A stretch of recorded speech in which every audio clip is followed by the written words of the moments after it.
Tyrion's horse clopped slowly along the King's Road, half-sunken in the slush left behind by a late winter rain. The crisp air nipped his cheeks, which were already reddened from the journey. His fine gloves, newly acquired in White Harbor, provided little warmth against the chill that seeped into his bones. He found himself remembering the warmth of the library at Winterfell. Irony, he thought, that the first truly hospitable northern hearth he had known was within the great walls of House Stark, the same house that now stood condemned as traitors to the crown, or at least to the Iron Throne as Joffrey would have it. But Tyrion Lannister was a man predisposed to question, especially when the entire realm seemed to spin upside down. Once he had joked about braiding his golden hair with black to join the Night's Watch, but that had been before he realized just how precariously King's Landing dangled over a pit of venomous vipers. The Lannisters' grip upon the Seven Kingdoms felt tenuous, built on the illusions of power and the cruelties of a boy king who had no sense of consequence.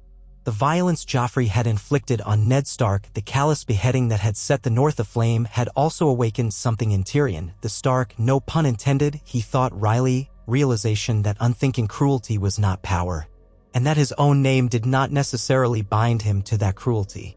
The small retinue at his back, no more than 10 men, trudged along.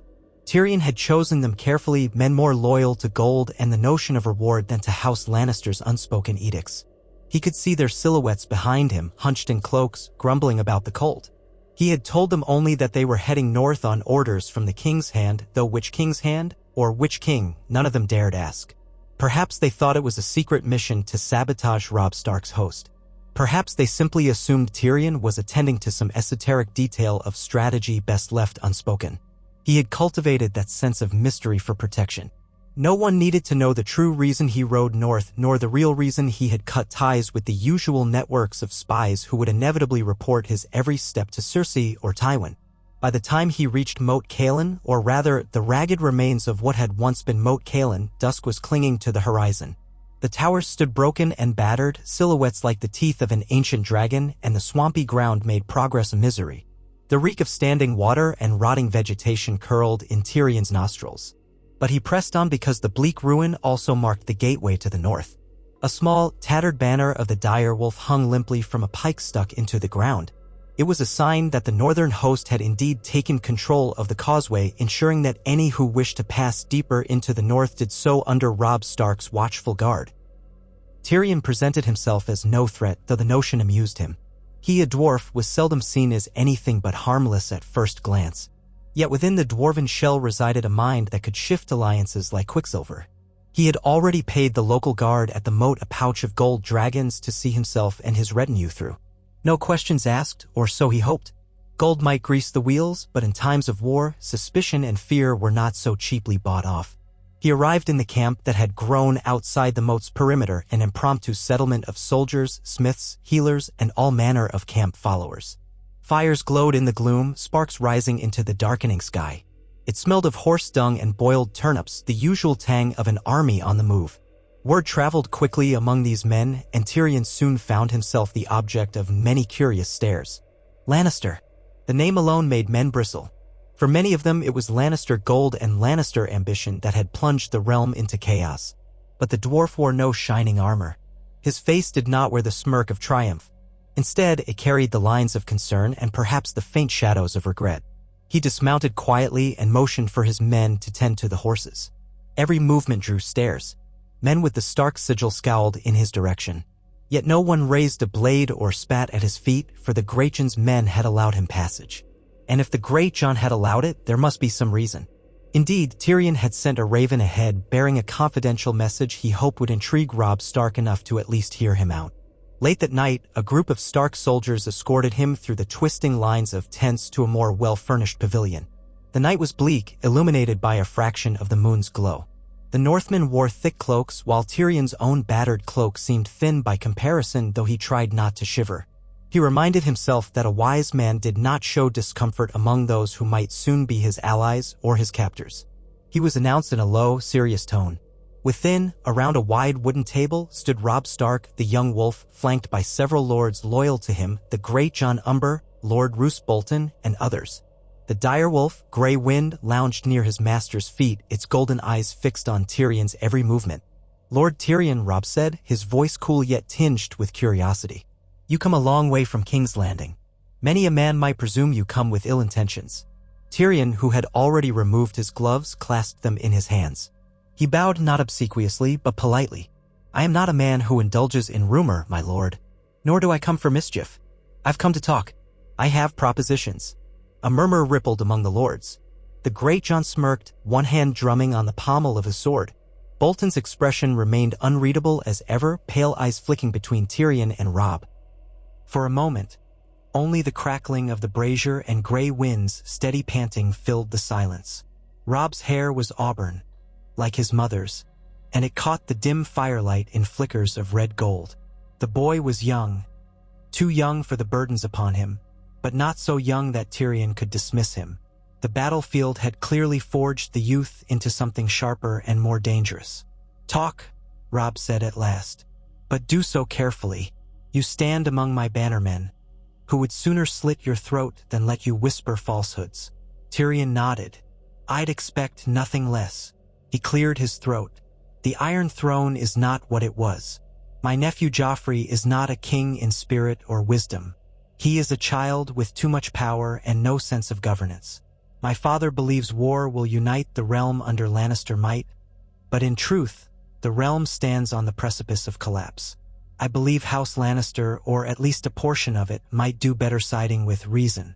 If House Stark would consider an alliance, there might be a more elegant way to end this conflict than continuing to see the rivers run red."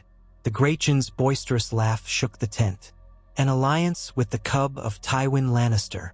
And how do we know this isn't some snake's cunning plan to see us undone?" Tyrion kept his face impassive, though the enormous man's voice rang in his ears. "I wouldn't blame you for suspecting that. However, consider what I gain by being here. If I were to remain in King's Landing, I'd enjoy a rather comfortable life, assuming I bowed to the whims of a mad boy king and my sister's manipulations. But I risked my neck to come north. My presence alone puts me in danger. If Robb Stark decides to kill me here and now, no one could stop him, and no one would question the justification. Yet I came. That alone should spark your curiosity." Robb's expression didn't soften, but Tyrion saw the hint of thought in the furrow of the young lord's brow. "And if you come to treat with me on behalf of your father, or your sister, or the boy on the throne, what then?" Tyrion shook his head. "I come as myself. In King's Landing, I discovered that the small folk starve, the city stinks of fear, and the so-called king would rather indulge in sadistic amusements than lead. I have concluded that none of them truly have the realm's best interest at heart. So I come with my own proposition. Let us find a way to restore order in the Seven Kingdoms. Perhaps, just perhaps, we can reforge the way it's governed. My father believes in old ways, power by force, inheritance by birth. But there may be a different path.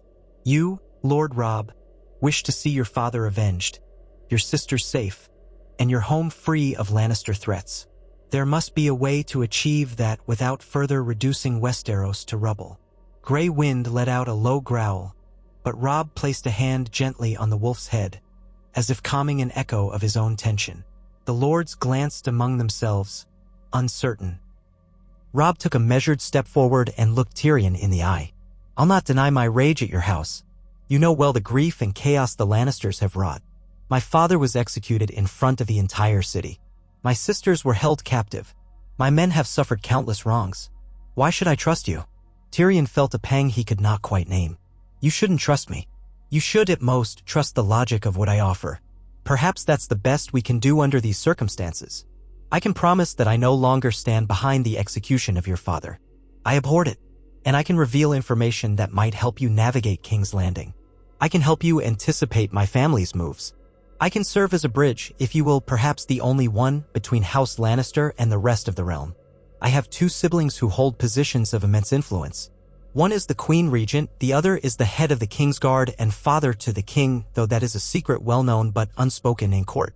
If we can harness that knowledge, we might end the war more swiftly." Silence draped the tent once again. Tyrion could sense the men's skepticism. He also knew he'd planted a seed that might grow. Men who were bone-weary of war were often willing to consider any advantage that might save them from the next bloody battlefield. He kept his expression calm as Robb wrestled with these new considerations. Finally, the young wolf waved a hand. We'll speak more, dwarf, but not here. I'll not have prying eyes and ears twisting your words. As for your safety, we'll see. For now, you'll have a tent among my men. Guards will watch you day and night. Better a guarded tent than a dungeon, Tyrion replied dryly, trying for a small smile. No one smiled back. Even so, he bowed again and allowed himself to be led away. As he exited, he thought he glimpsed the faintest flicker of interest in Robb Stark's eyes. Tyrion had come north at great peril, and perhaps the boylord sensed that no man was so great a fool as to throw himself into the wolf's maw without good reason. That night, Tyrion lay awake on a makeshift cot in a drafty tent. The wind whistled outside, rustling canvas and moaning through the broken ramparts of Moat Cailin. The guard posted at the entrance was visible through a gap in the fabric. If he truly wished to flee, the swamps beyond would do him in more certainly than any blade. Yet he had no intention of fleeing. He was committed to this new path, though it felt precarious as a tightrope. He tried to imagine how Tywin, perched upon some lavish seat at the rock-hewn halls of Casterly Rock, might react to the notion of Tyrion forging an alliance with the Starks. Tywin would brand him a traitor, no doubt. Cersei would likely shriek curses and vow to see him flayed. Jaime might be the only one to pause, uncertain. But Tyrion was done chasing the approval of a family that never truly valued him. War had a way of clarifying loyalties, and Tyrion's loyalty was now to the realm, or so he wished to believe. Whether that realm wanted him or not was another matter. He drifted off at some point, lulled by the distant howls of wolves, and dreamt fleetingly of a shadowy throne room where swords of the dead jutted up in a grotesque parody of power. In the dream, the throne itself was empty, and Tyrion found himself alone in front of it, dwarfed by the tall pillars. It felt cold and echoing, a place that was never meant for him, or perhaps for any man at all. By dawn, a messenger arrived. Robb Stark wanted to speak with him again. Tyrion tidied himself as best he could, brushed the dust from his scarlet cloak, and followed the guard back to the main pavilion. This time, there were fewer men inside. Just Robb, Grey Wind, and the stoic figure of Roose Bolton, who, with his pallid face and soft voice, reminded Tyrion of a cat toying with a mouse. Robb eyed him. "I've given thought to your words. It occurs to me that if your goal was simply to fool me, you could have arrived with a bigger retinue or attempted to make more dramatic promises. Instead, you spoke with caution. That alone is somewhat compelling. However, my lords are divided. Many want your head as a token for the North's vengeance. Others think you might be used as a hostage to trade for my sisters, one of whom, rumor says, has slipped from the Queen's grasp, while the other remains betrothed to Joffrey. And perhaps we might exchange you for my sisters if you are truly so valuable to them." Bolton smoothed the wrinkles in his dark tunic. "But what is it you want, my lord?" he asked Robb, his soft voice almost reptilian. "We can listen to the dwarf. Or we can chop off his head. Either path is open." Tyrion suppressed a shiver. Roose Bolton's calmness was unsettling, like the hush before a hidden blade struck. "My lord," Tyrion began, inclining his head toward Robb, "if you truly desire to rescue your sister Sansa from the Lannisters, you would do well to keep me alive. I can't guarantee success, but I know King's Landing far better than you or your lords do. I know how to slip through the cracks of that city. I've acquired a friend or two there as well who might assist me.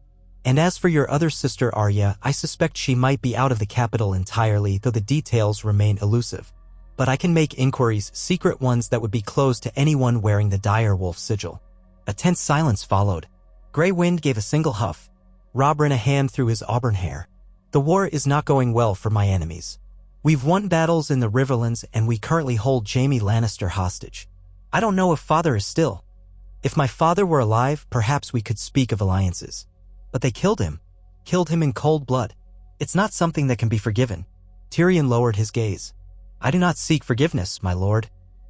Only to prevent further bloodshed and perhaps salvage what can still be saved of this realm. If we continue on this path, we'll see thousands more dead, and once that chaos ends, the victor might inherit only ash and corpses. The Lannisters cannot hold the throne by fear alone. The North will not bend. There must be another way." Bolton's lips curved slightly. "You speak as if your sister and father are not the living powers in King's Landing. How do you propose to circumvent them?" Tyrion allowed himself a half-smile. "By employing their weaknesses. My sister's greatest flaw is her belief that she's the cleverest player at the table. My father underestimates me, and Jaime has always cared more about swordplay than politicking. As for Joffrey, his cruelty will be his undoing. If I can orchestrate certain alliances quietly, mind you, it may be possible to corral them. We need a broad alliance of other houses too. The Tyrells, the Martells, even the Iron Islands if we're desperate. The realm is not just the North and the Lannisters. Robb folded his arms. Why tell me this? Because you have a cause that men respect, Tyrion replied gently. Your father was honorable almost to a fault. You have inherited some measure of that, or so I believe.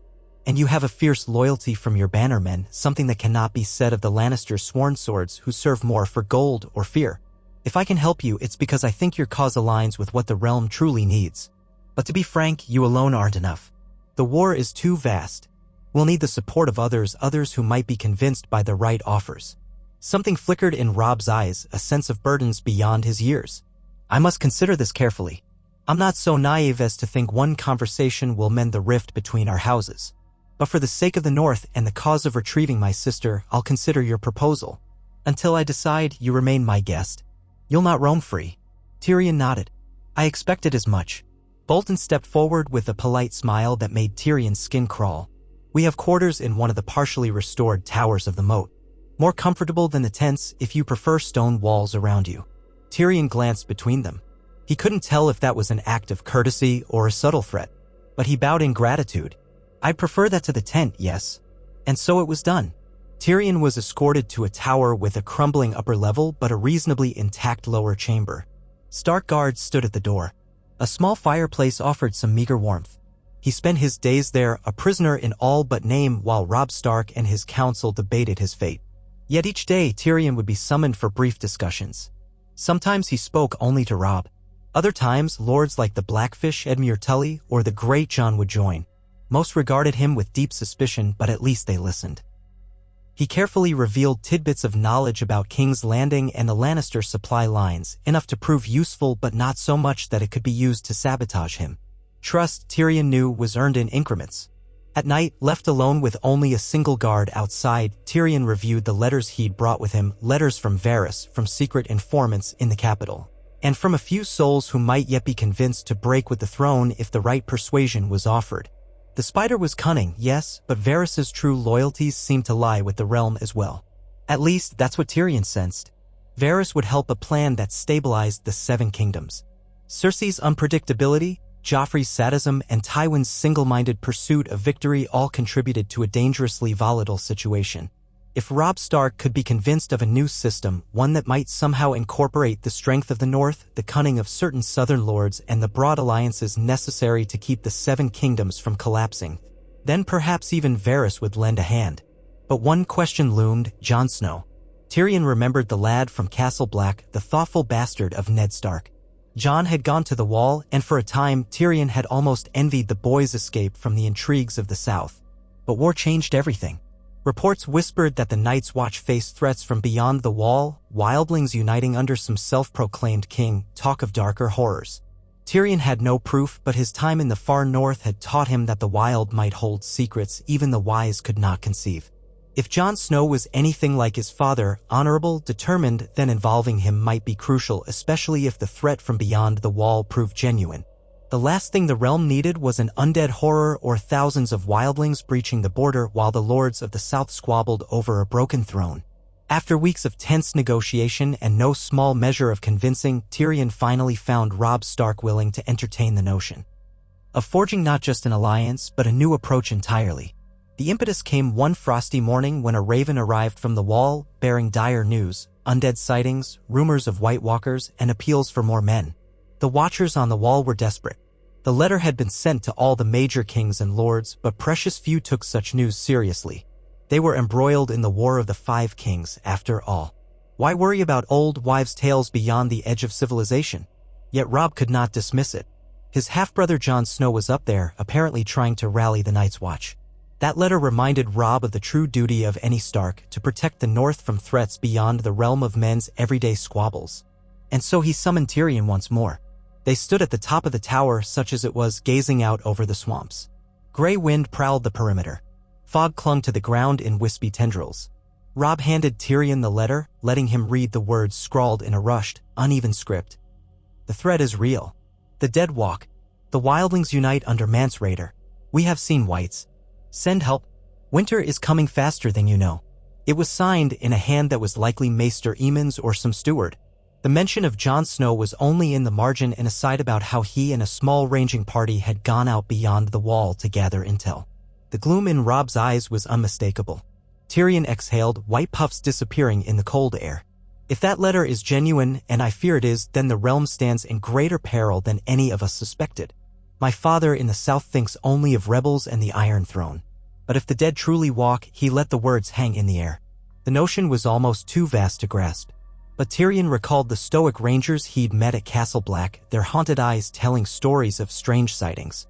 Robb's voice was grim. If there is a chance that the Night's Watch is besieged by whites, we must respond. My father always said the Starks have guarded the north for millennia. We cannot ignore that duty, no matter how pressing the war. Yet you cannot simply march your entire host to the wall, Tyrion pointed out. The Lannisters would see your lands undefended. It would be chaos. Robb nodded. Indeed. I must find a balance. We cannot leave the south to run rampant, but we can't abandon the Watch either. That is why I need a new approach. Perhaps your plan of forging alliances might offer a solution. Perhaps if we can end this war swiftly, force Joffrey to abdicate, or force Cersei to surrender the city, then we could unite the realm's forces to face whatever is beyond the wall.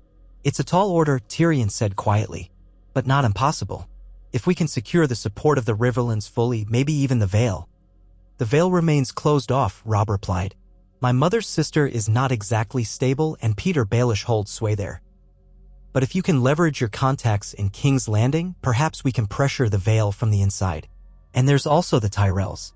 After Renly Baratheon's death, they wed Margaery to Joffrey, but it's an uneasy alliance. They might be willing to shift if they think the throne is too unstable. War makes for strange bedfellows.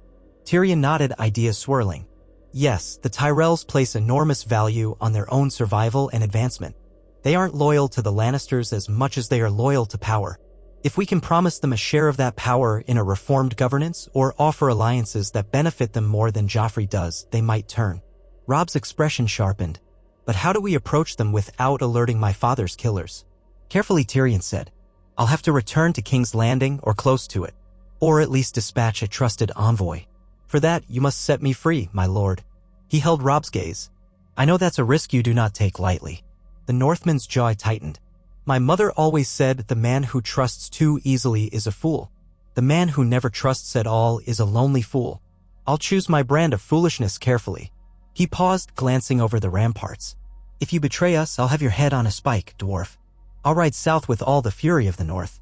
Remember that. Tyrion inclined his head in acknowledgement. I would expect no less.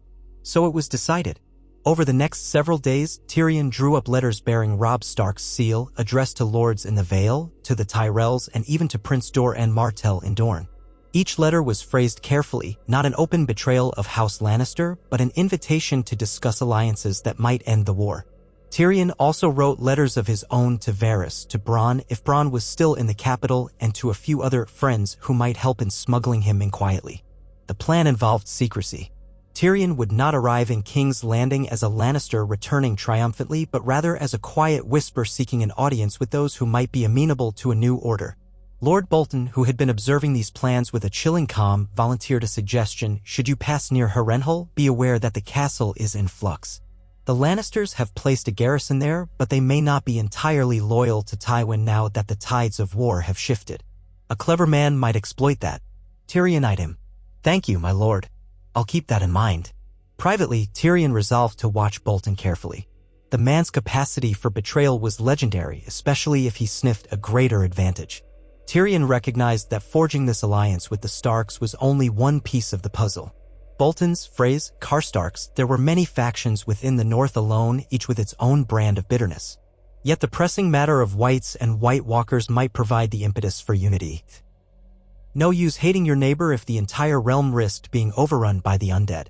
He only hoped that such logic would prevail where human greed so often overshadowed reason. Finally, on a cold morning with a pale sun hidden behind clouds, Tyrion Lannister departed Moat Cailin with a small escort of Stark men who would watch his every move but also protect him from roving brigands or Lannister outriders. He left behind half of his original men who had grown somewhat comfortable under Stark watch. The other half accompanied him, newly outfitted in cloaks that bore no sigil. Their loyalty remained with gold, but Tyrion had enough coin to keep them content. He set southward, his mind brimming with anxious possibility. Behind him, Robb Stark stood upon the battered walls, gray wind at his side, watching him leave. Tyrion almost smiled at the absurdity of it. a Lannister riding off to broker alliances on behalf of the North, while Tywin Lannister hunted Robb's army in the Riverlands. The world had turned upside down indeed. Days bled into weeks as they made their slow progress, avoiding major roads where possible to slip past the main theaters of war. Tyrion discovered that life on the road was hardly comfortable, but he had grown used to discomfort. He traded witty jabs with the Stark escorts, trying to soften their disdain, but most remained stony. When they camped at night, Tyrion would write by the flickering light of a campfire, drafting new letters or forging small documents. Occasionally they encountered local peasants, hungry and afraid. Tyrion handed out a few coins and bits of food here and there, mindful that he wanted to plant seeds of goodwill. If rumors spread of a dwarf offering kindness in a time of war, so be it. Eventually, they reached the Riverlands, a land ravaged by both armies. Smoke still curled from burnt farms and the stench of death clung to the roads.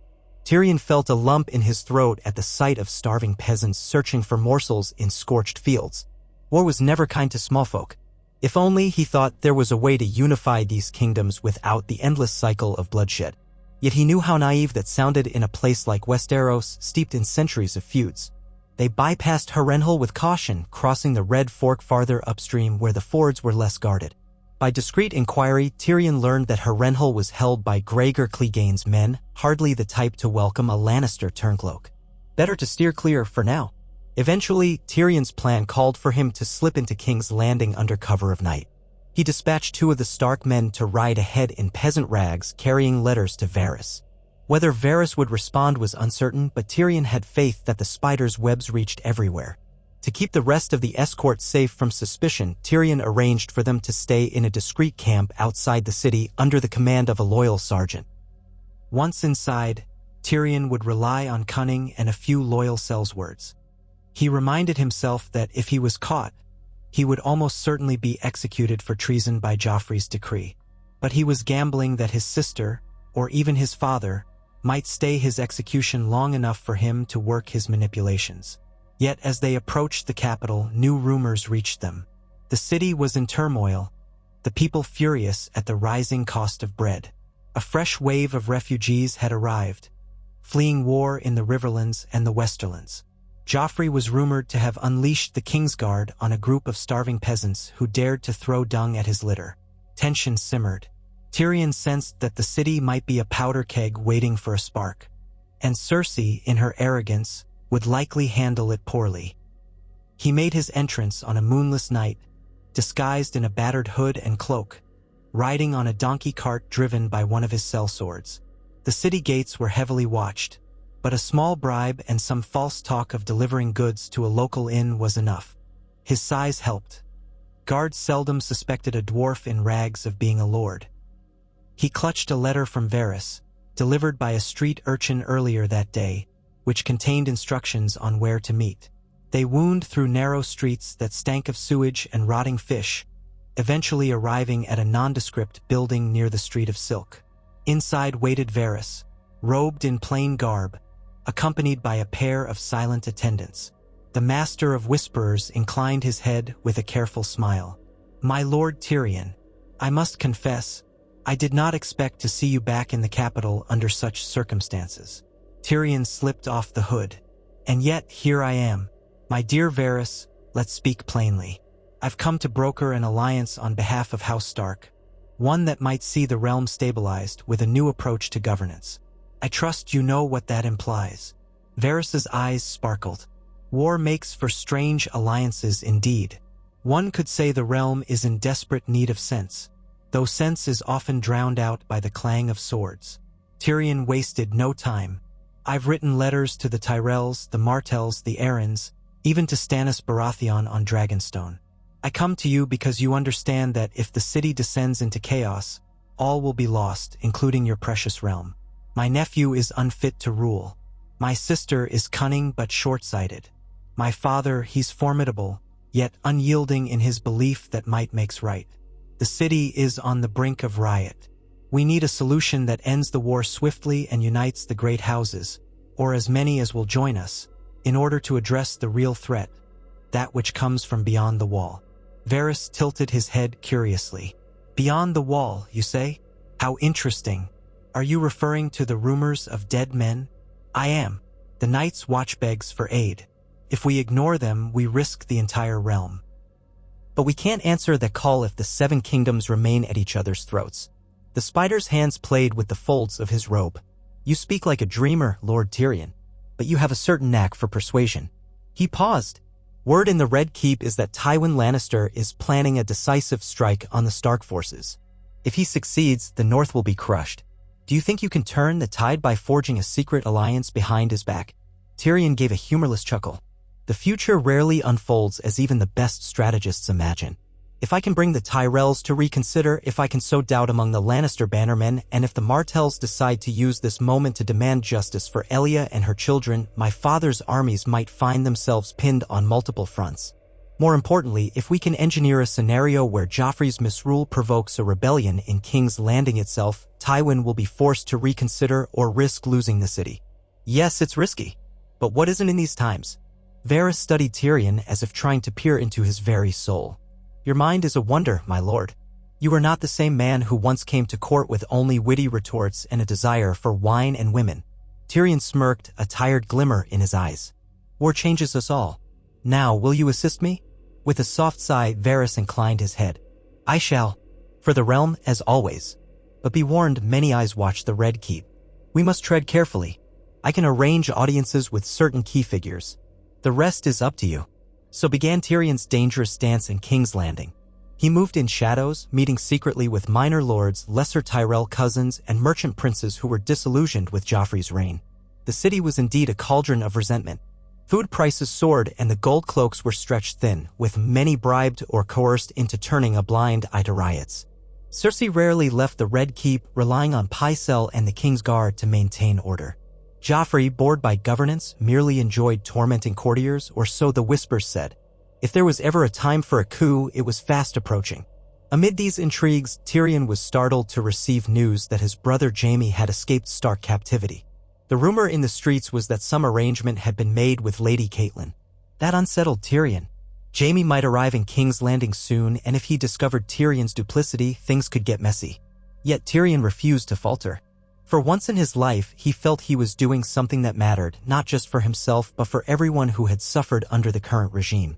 A hush fell over the city when Tywin Lannister rode in with a portion of his army, fresh from a victory against scattered Stark forces in the Riverlands. Tyrion, still hidden, cursed under his breath. Tywin's presence meant time was running short.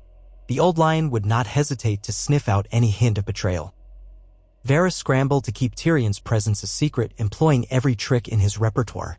Tyrion's cell's words kept watch on the major gates, ready to slip him out if necessary. But Tyrion had one more move to make. He had to see Cersei. Face to face. If he could persuade his sister that continuing to prop up Joffrey's mad cruelty would lead to ruin, perhaps she would relent. It was a long shot, but Tyrion knew Cersei's only true love was her children. If he could convince her that Joffrey's path would inevitably see him overthrown, or worse, maybe she'd accept an alternative. He arranged the meeting through Varys, who whispered in Cersei's ear that a certain friend had returned to the city with vital information about a plot on Joffrey's life. True to form, Cersei's protective instincts over her son overcame her caution, and she agreed to a secret rendezvous in Maegor's Holdfast. Late one night, Tyrion, hooded and accompanied by Varys, slipped into the Red Keep through a postern gate. Heart-pounding, he made his way to a small room lit by a single candelabra. There Cersei awaited, cloaked in black, green eyes flashing with anger and fear. Tyrion, she hissed when she saw him, voice trembling with fury. You dare come here after betraying the family? You think I don't know you've been skulking around with traitors? Tyrion swallowed hard, forcing composure. Sister, if you want me dead, call the guards. But if you do, you'll never hear what I have to say about the threat to Joffrey. She glared, stepping closer, her face twisted with emotion. What threat? The city is ours. My father's armies are here. Robb Stark is on the run. We've won. Have we? Tyrion's eyes glinted. Open your eyes, Cersei. The small folk hate us. Famine gnaws at their bellies. Joffrey's cruelty has turned them against him. The Tyrells only tolerate us because Marjorie is queen-to-be, but if they sense we're on the verge of collapse, they'll turn. The Martells wait for revenge. Even if we defeat Robb Stark, we'll face a dagger in our back from another quarter. And that's before we consider the threat beyond the wall. Winter is coming, in more ways than one. She scoffed, though Tyrion heard the tremor in her voice. You think to scare me with talk of walking corpses? Old wives' tales? Tyrion shrugged. Believe what you will, but the Night's Watch begs for aid, and House Stark might unite with others to deal with that threat. Where will we be then, sister, if we remain the villains in the south? When the entire realm rises against us for hoarding power while the dead marched. You speak treason, she spat, raising her hand as if to strike him. You come here to conspire with me against our own father, our own Sun King? I come to warn you, Cersei, Tyrion said, voice low. Joffrey's days on that throne are numbered if he continues to rule as he has. The city will revolt. The lords will betray us. And if that happens, Joffrey's life is forfeit, and so is yours. Do you want to see him torn apart by a mob or by the swords of rebellious lords? The fury on her face battled with something deeper, maternal fear. Cersei might be cunning, vain, and ruthless, but her devotion to her children was absolute. Tyrion saw that fear flicker in her eyes like a wounded animal's. She backed away, breathing quickly. What are you suggesting? A compromise, Tyrion said. A reformation of the throne. A great council, perhaps, or a regency that ensures Joffrey is not left to his own devices. Perhaps he can remain king in name, but the true power is vested in a council of lords, including the Starks, the Tyrells, the Martells, and perhaps the Baratheons who remain. We end the war. We open negotiations. We rally the realm to face the threat of winter. She laughed bitterly. You think my father would ever allow that? He's as stubborn as the old kings of the Rock. He'd see the realm drowned in blood before giving up power. Tyrion inclined his head. Then you must decide, sister, whether to side with your father or with your son. Because if we do not find a new way, father's war will see Joffrey destroyed. The day will come when Tywin cannot shield him. And if the Starks or the Tyrells or the Dornish break King's Landing, they'll have Joffrey's head. Is that what you want? Cersei's eyes shone with tears she refused to shed. I want my boy to be safe. I want him to be a true king, respected as much as feared. But he is young, there's time for him to learn. Is there? Tyrion asked softly. He's made too many enemies already. Let us buy time. Let us remove the day-to-day powers of the king and place them in a council of regents. Let us give the realm a chance to heal. In time, if Joffrey grows into a wise ruler, so be it. If not, we at least avoid the city's destruction. She was silent for a long moment, breathing fast, tears glistening in her lashes. Then she hardened once more. You always were too clever for your own good, imp. If I were wise, I'd denounce you right now. But for the sake of my son, I'll consider your mad plan. I'll speak to father.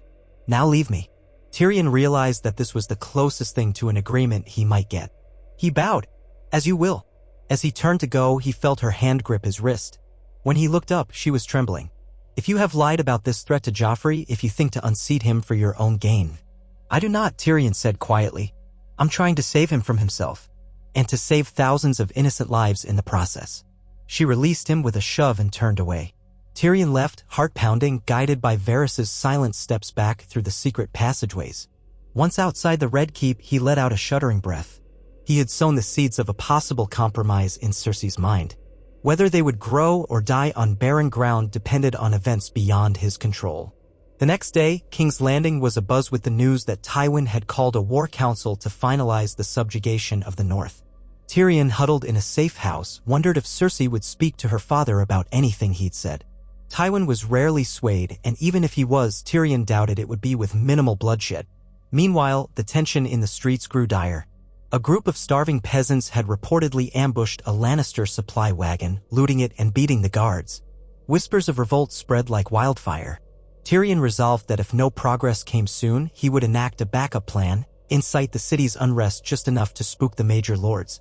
If the city was on the brink, the Tyrells might well turn, and even Tywin might realize the precariousness of his position. A cunning manipulation, to be sure, but in this game, subtlety was paramount. Tyrion felt weary to his core. He remembered the simpler days when all he wanted was a good book, a warm hearth, and the occasional witty conversation. Now, the fates of thousands seemed to hinge on his ability to thread a needle between warring giants. One evening, a secret summons arrived. Cersei wanted to meet again, this time in the royal September of all places. Tyrion was confused but complied. When he arrived under cover of darkness, guided by a fearful Septon who owed Varys a favor, he found his sister kneeling before the altar of the Seven. Candles flickered across her face, casting dancing shadows. She rose, eyes red-rimmed, and gestured for him to follow her to a small antechamber. There, she closed the door and hissed in a hushed voice, "Father will not budge. He is determined to crush Robb Stark and secure the throne. He thinks Joffrey can still be molded. He sees me as a foolish woman easily swayed by maternal instincts. I tried to tell him that the city is close to rebellion, that Joffrey needs guidance. He told me I should keep to what I know best, breeding children. Tyrion grimaced. That sounds like father. She paced, anger swirling in her steps. You were right, he'll see the realm burn before relinquishing power. And now he's talking about sending a large portion of the army north to corner the Stark boy. I don't know what to do. If Joffrey is left to handle King's Landing, he'll stoke the flames of revolt by punishing the masses. And if the city rebels, we all die. Tyrion placed a hand on her arm gently. It felt strange to show comfort to the sister who had mocked him all his life, but war had made them reluctant allies. We can't let that happen. If father will not negotiate, perhaps we must force him to the table. One way or another. She gave a bitter laugh. And how do we do that? By turning the city itself into leverage, Tyrion said quietly. If the gold cloaks do not obey the king's orders to quell the populace by force, if the city is allowed to slip from our grasp in a controlled manner, Tywin will have to return or risk losing his seat of power entirely. Cersei stared at him in horror. You want to start a riot? That's madness. It's already on the brink, sister, Tyrion replied. We need only ensure the gold cloaks do not quell it too effectively. Make them stand aside. A day or two of uprising, no mass slaughter, but enough to show father that King's Landing is not secure. Enough to scare the Tyrells. Then, if I orchestrate the right letters, we can blame Joffrey's misrule and call for an immediate regency council. The Tyrells, the Martells, the Vale, they would all weigh in. Father can't wage war on half the realm while the capital burns. She buried her face in her hands. Seven saved me. I never thought I'd see the day I considered letting a riot rage. Tyrion placed a hand on her shoulder. I know. It's horrific. But think of it as the lesser evil. If we do nothing, the riot will be worse when it comes, bloodier. If we keep Joffrey from sending the King's Guard out with whips and swords, maybe the small folk will calm once they see that the king hears them. Perhaps it will become more protest than riot. Then, as soon as father returns to quell the crisis, we present him with a unified demand from the lords to create a great council. He'll have to yield or risk losing the city entirely. Cersei let out a ragged breath. This is monstrous. But I can't see another way. Father won't listen. Joffrey won't listen. Perhaps a short, sharp shock is what we need to save them both. Tyrion nodded, though the weight of what they were planning pressed down on him. They were gambling with people's lives. But in Westeros, he thought bitterly, what else was new? Before dawn the next day, Tyrion met with a covert ally among the Gold Cloaks, an officer who had once accepted bribes from the Master of Coin. He promised him a sum of gold if, when the city's hungry mob next rose up, the Gold Cloaks would stand down rather than engage in open slaughter. Word would be spread that Joffrey was hearing the plight of the people. All an elaborate ruse, but if it worked, it might prevent mass bloodshed while demonstrating to Tywin the volatility of his position. As Tyrion had predicted, the spark came soon enough. A shipment of grain from the Reach was rumored to have been diverted for Joffrey's feasts. When the rumor reached the starving populace, they swarmed the streets near the Red Keep, screaming for food and justice. The Gold Cloaks formed lines, but, under secret orders, didn't wade into the crowd with lethal force. The crowd grew, some lobbing stones at the walls. Tension crackled in the air. Joffrey, in his arrogance, appeared on the battlements and hurled insults at them, calling them traitors and vermin. The people roared in fury. A few tried to scale the walls. Still, the Gold Cloaks held back from unleashing full violence, though crossbowmen did fire warning shots overhead. For 2 days, the city simmered with unrest. Tywin, hearing the news, suspended his plans to ride north. He sent outriders to gauge the situation. Cersei feigned helplessness, telling him that Joffrey had the matter in hand, but the king seemed only to inflame the mob further. The lords of the city began to whisper that Joffrey needed a strong regent. The Tyrells expressed concern for Margaery's safety. The Martells saw an opportunity to demand concessions. It was chaos carefully manipulated by Tyrion to avoid spiraling into a full-scale massacre. At last, Tywin stormed back into King's Landing, his face like thunder. He raged at Cersei for allowing the city to slip from control, at Joffrey for provoking the crowd, and at the Gold Cloaks for their half-hearted response. But he also recognized that if he attempted to quell the unrest by brute force, half the city might burn and the Tyrells would turn against him. Beset on all sides, Tywin had no choice but to convene a council with the major power brokers present: himself, Cersei, Joffrey, Margaery, representatives of House Tyrell, and a few others. Tyrion, in the shadows, watched as these lords argued for hours. The Tyrells threatened to withdraw their support if King's Landing burned. The merchants demanded a stable city to continue trade. The High Septon spoke of the people's righteous anger. Tywin fumed, but even he saw the writing on the wall. Cersei then dropped the final hammer, suggesting that Joffrey be placed under a formal regency until such time as he learns the proper virtues and responsibilities of a king. She insisted it was for his own good to preserve the city's loyalty. The Tyrells agreed, praising the idea. They slyly hinted that if the Lannisters refused, they might need to consider alternative alliances. Tywin spat and cursed, but he wasn't a fool. He knew that if he defied them, the Tyrells could ally with the Martells or the remaining Baratheons or even the Starks to take the city by force. The Gold Cloaks were unreliable, the populace was in revolt, and King's Landing was on the brink. His only recourse was to yield, at least for now. Thus, with a face carved from stone, he agreed to form a great council of lords which would hold the real power in governance. Joffrey would remain king in title, but all major decisions required council approval. The Tyrells, the Martells, the Vale, once negotiations could be opened, and even the North would be invited to send representatives. The war would be paused for a summit to finalize terms. When word of this reached Tyrion, he allowed himself a moment of relief.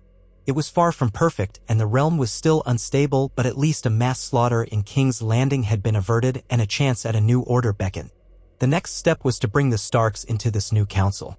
On the third day after the council was announced, Tyrion slipped out of King's Landing to rendezvous with Robb's envoys outside the city walls. He brought a letter sealed with the Golden Lion, signed by Tywin Lannister, ordering a temporary ceasefire with the North on the condition that a northern representative attend the Great Council. Tyrion could only imagine the stunned looks on Robb's advisors when they saw Tywin's signature, but necessity bred strange outcomes. Upon reaching the small camp, Tyrion was greeted warily by the Stark men he had left behind. They led him deeper to a secluded glade where Robb Stark himself waited. The young wolf looked older than when Tyrion had left him. War wore upon the young quickly. Yet his shoulders squared, and Grey Wind, massive and scarred, stood by his side, muzzle twitching. Tyrion dismounted, offering a weary smile. "My Lord Stark, I come bearing what we spoke of, a chance to end this war, or at least pause it. Lord Tywin proposes a great council with seats for all the major houses. Joffrey remains king in name, but real governance will be in the hands of the council. It's an opening for you to negotiate terms, the release of your sister, the restoration of your lands, perhaps even the North's partial independence if you push for it. The realm stands at a crossroads." Robb studied him intently as if searching for hidden traps. "And why should I trust this? Your father has killed thousands of my men. He killed mine own father." Tyrion inclined his head. "I make no excuses for the past. But your father was executed on Joffrey's orders, not Tywin's. And now your father's death might be avenged not by more death, but by forging something better, an end to this madness. We have a greater threat looming, my lord. The Night's Watch begs for help. Winter is upon us, and the realm cannot fend off the horrors beyond the wall if we tear ourselves apart." Robb glanced away, eyes drifting to the distant horizon. "I have not forgotten the Watch. Or my brother." Then he faced Tyrion again. "I'll attend your great council under safe conduct. But I won't kneel to a boy king who murdered my father. If I must be part of a shared governance, so be it. But the North will not bend." Tyrion exhaled slowly. "That is your right to demand. I can't promise my father will accept every point, but the door is open. And if the Tyrells, Martells, and the Vale side with you in the council, Tywin will have to yield on many fronts. This is the best chance we have." Robb nodded. "You've done what you said you would, Lannister. You secured a possibility of peace. Perhaps a precarious one, but it's more than I had hoped for. I'll gather my lords and we'll ride south under flag of truce. Let us see if the lions truly mean to talk, or if this is another trap." "I wouldn't be risking my own head if it were a trap," Tyrion quipped, though the remark fell flat. "You'll have your retinue, and the Great Council will be public. The city is in no position to betray you without inciting the Tyrells and Martells." Robb looked into Tyrion's eyes for a long moment, as if wondering how a Lannister dwarf had ended up forging alliances with the North. At last, he reached out and clasped Tyrion's forearm. "We stand on the precipice, Tyrion. Let's hope this leads to something better than the sword." Tyrion placed his other hand over Robb's. "Agreed." What followed was a tense procession of events that even the maesters might have trouble chronicling without disbelief. The northern host, battered but unbroken, ceased hostilities in the Riverlands and marched south under banners of parley. The Tyrells and Martells sent envoys. The Arryns, coaxed by certain letters from Tyrion and perhaps a bribe or two from the Tyrells, expressed cautious interest. Even Stannis Baratheon was invited, though no one expected him to come. He had his own rigid sense of kingship. But the realm paused, holding its breath, to see if King's Landing might become the site of a new beginning or another massacre. Within the capital, Tyrion continued to work behind the scenes, smoothing tensions between Tywin and Cersei, keeping Joffrey occupied with trivial ceremonies so he wouldn't meddle. The small folk remained restless but calmed somewhat when bread was distributed, courtesy of grain shipments from the Reach that the Tyrells had demanded be used to feed the city. Then, in a day that would later be called the Day of Unspoken Truce, Robb Stark rode through the gates of King's Landing, flanked by the Great Jon, Bolton, the Blackfish, and a retinue of Northern Knights. The people thronged the streets, muttering curses or gazing in wonder, uncertain if these were conquerors or invited guests. Robb's face was set in stone, but he did not draw his sword. Guards escorted him to the Red Keep, where Tywin Lannister waited alongside Cersei, the newly arrived Mace Tyrell, Oberyn Martell, representing Dorne with sharp-eyed interest, and a contingent of the Vale's knights. It was a gathering unheard of since the days of King Aegon the Unlikely.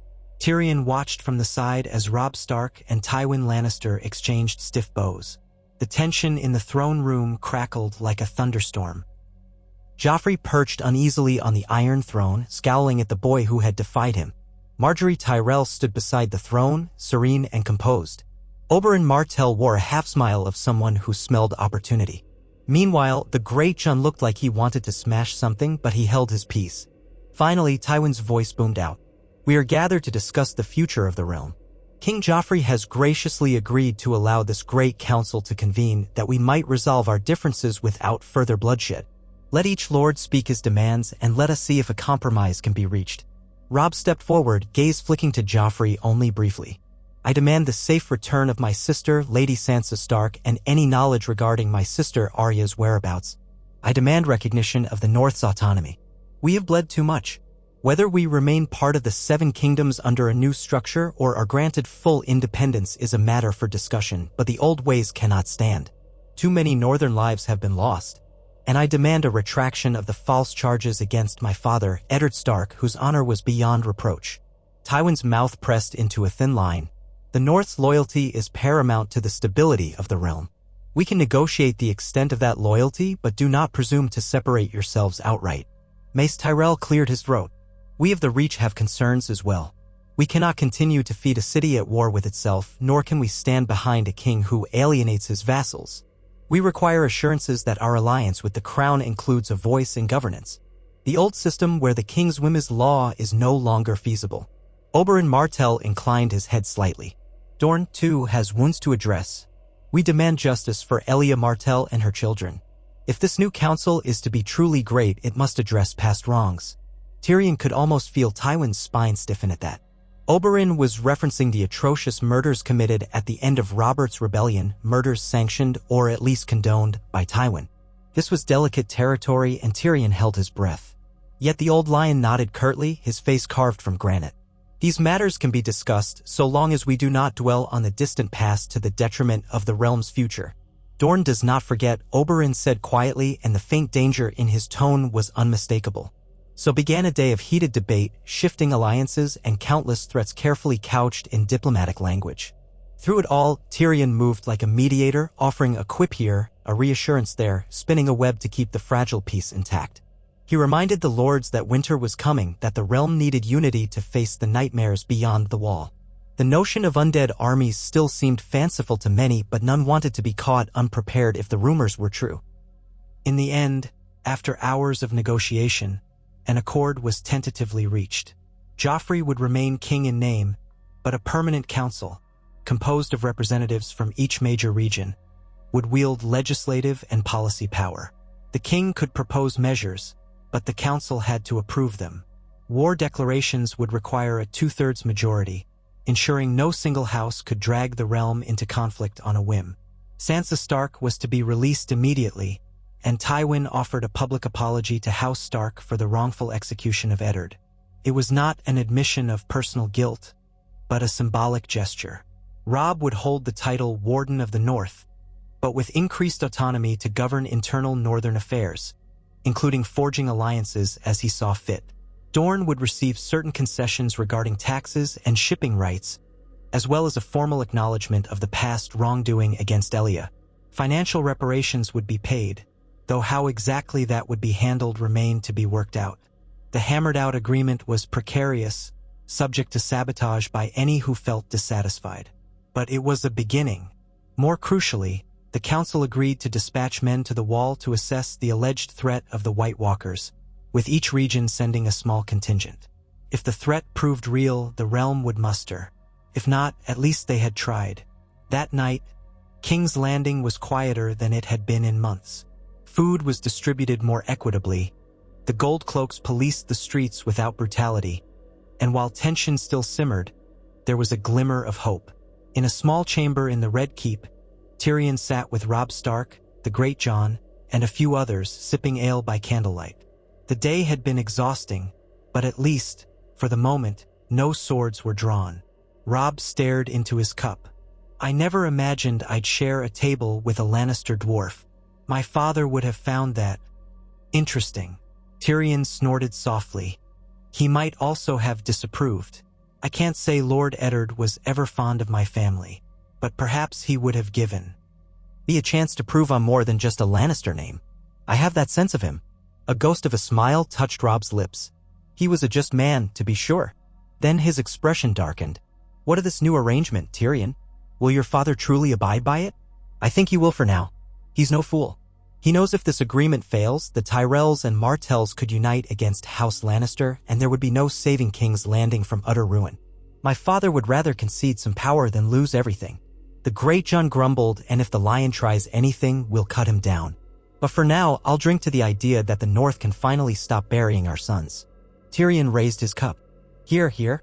So it was that a fragile peace took root, with Tyrion Lannister at the unlikely center of it, forging a tri-alliance of sorts between himself, Jon, and Robb Stark, and the others who recognized that the realm could not afford to remain broken.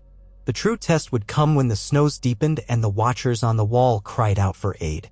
Would the lords truly dispatch their men north to fight an enemy they'd never seen? Could the newly formed council hold together under the weight of centuries-old grudges and fresh wounds? Or would old habits of betrayal and ambition unravel it all? For a time, Tyrion allowed himself a small measure of satisfaction. He had aided Jon indirectly by ensuring the realm at least recognized the danger that might come from beyond the wall.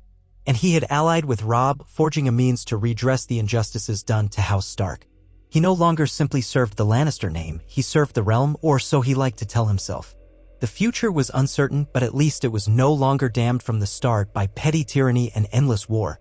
Maybe, just maybe, they had carved out a chance for Westeros to face the real enemy united. In the weeks that followed, Tyrion worked tirelessly to keep the new council from descending into chaos. Each lord on the council had a personal agenda, whether it was Mace Tyrell pressing for more trade concessions, Oberyn Martell pressing for justice against the Mountain for Elaya's murder, or Roose Bolton quietly angling for more influence in the north. Tyrion navigated these waters with diplomatic skill, using wit, bribes, and promises as currency. He recognized that a stable compromise often left everyone equally displeased, yet grudgingly satisfied enough not to break the deal. Jon Snow's messages from the wall became more urgent. Wildlings were reported amassing in vast numbers, and sightings of pale, blue-eyed creatures that seemed immune to death were growing. The newly formed council debated sending men, but the southern lords balked at sending thousands of their own. In the end, a token force was dispatched, perhaps 500 men from the combined houses. Tyrion knew it was too little if the threat was truly cataclysmic, but it was something. Maybe witnessing the threat firsthand would compel more robust aid. One brisk morning, Tyrion stood on the walls of the Red Keep, gazing out at the city. He caught a glimpse of Robb Stark departing through the city gates with Grey Wind loping beside him, heading north with a retinue of northern riders. Robb's goal was to secure the home front, see to the rebuilding of Winterfell, and possibly meet Jon at the wall to assess the threat. He would also try to spread word among the northern lords that a power-sharing arrangement existed now, a concept that might be difficult for proud northerners to swallow, but anything was better than war, Tyrion supposed. Down in the courtyard, Sansa Stark walked stiffly with a northern lady, her eyes still haunted by the memory of her father's death and her captivity. Yet she was free of Joffrey's betrothal. The council had annulled it, citing irreconcilable differences, a polite term for savage cruelty. She did not glance up at Tyrion. He doubted she would ever forgive any Lannister so easily. But at least she had her freedom. Nearby, Margaery Tyrell spoke with Cersei, who looked weary and drained. Joffrey, stripped of absolute power, sulked in a corner, occasionally lashing out at servants. The council's new edicts prevented him from ordering wanton executions. He was a king in chains, in a sense, but still dangerous if provoked. Tyrion made a mental note to watch him carefully. Prideful children with power often found ways to lash out that no amount of laws could prevent. Turning away from that tableau, Tyrion found himself looking at the horizon, where the sea glimmered. One day he thought the white sails from across the narrow sea might appear. Tales of dragons had surfaced in far-off lands, Daenerys Targaryen rumored to have hatched 3 dragons. Another threat, or perhaps another ally. The realm was full of surprises, and the new council would have to deal with them in time. For now, though, one crisis at a time. He closed his eyes, remembering the moment long ago when he'd stood on the wall with Jon Snow gazing at the vast frozen wilderness beyond. He recalled the chill and the deep sense of foreboding and how Jon had spoken of duty. That memory steeled Tyrion's resolve. He whispered to himself, "We still have a chance to save this land from itself." As he opened his eyes, the morning sun caught the gold in his hair, and for a moment he felt a flicker of hope.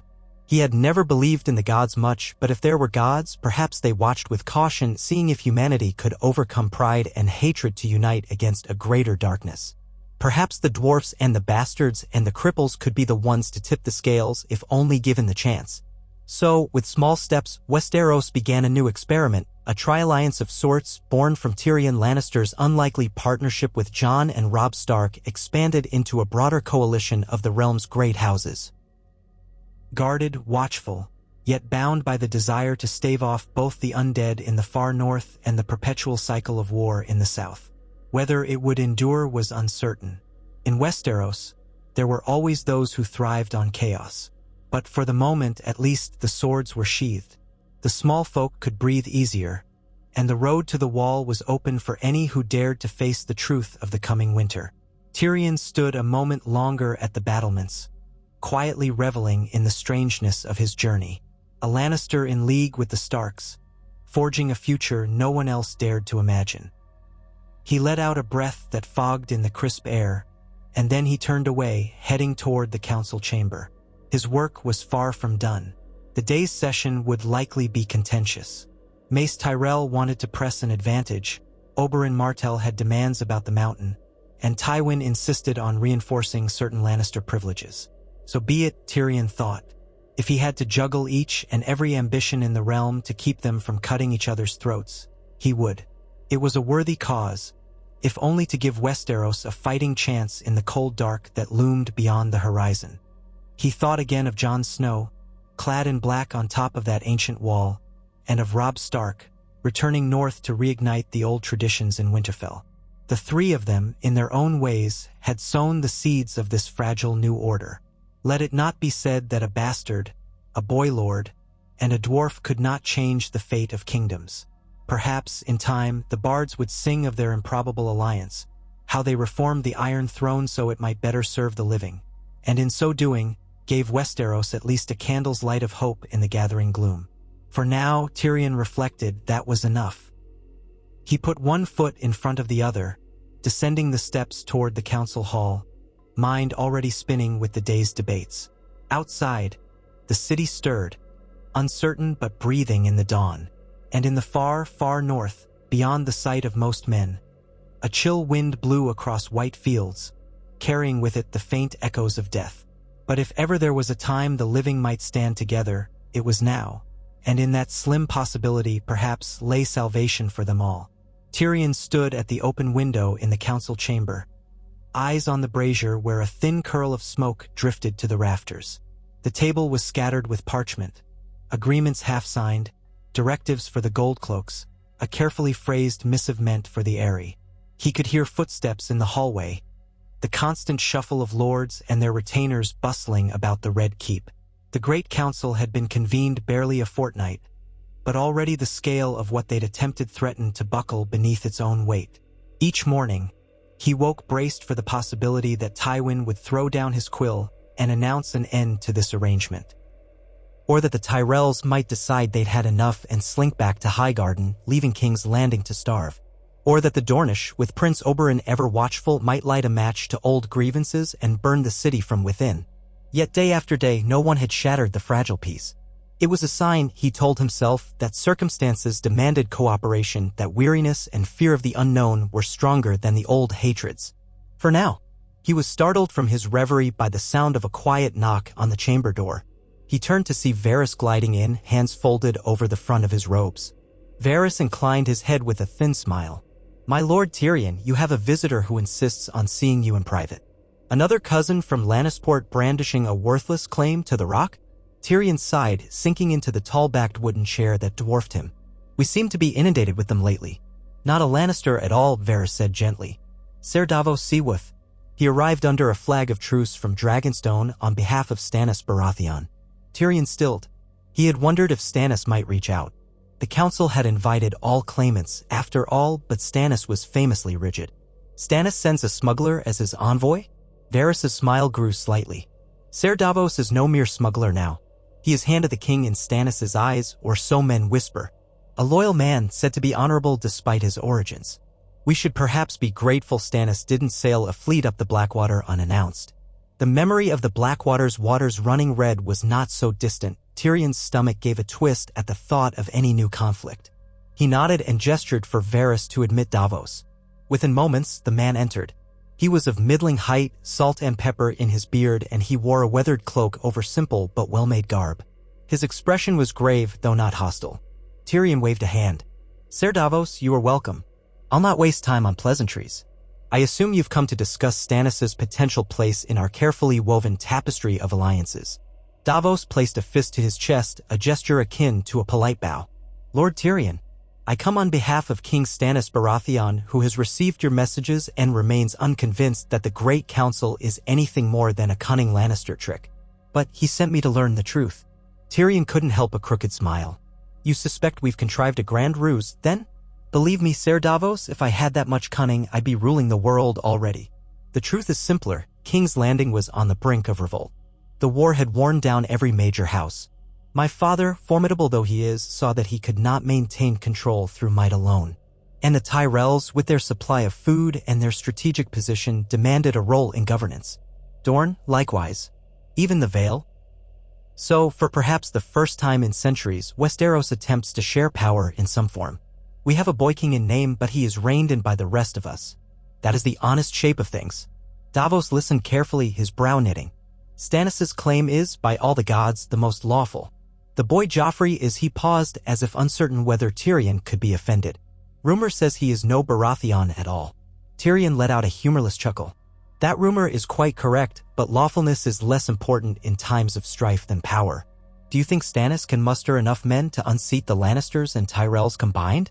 Even if my father were undone, do you believe Dorne would bend willingly to him after so many slights over the decades? The realm is fractious. If he tries to seize the throne by right of law alone, he'd spark another war. Then the Seven Kingdoms would bleed anew, and perhaps for naught." Davos's mouth tightened. "You ask him to be part of a system that keeps a bastard boy on the throne?"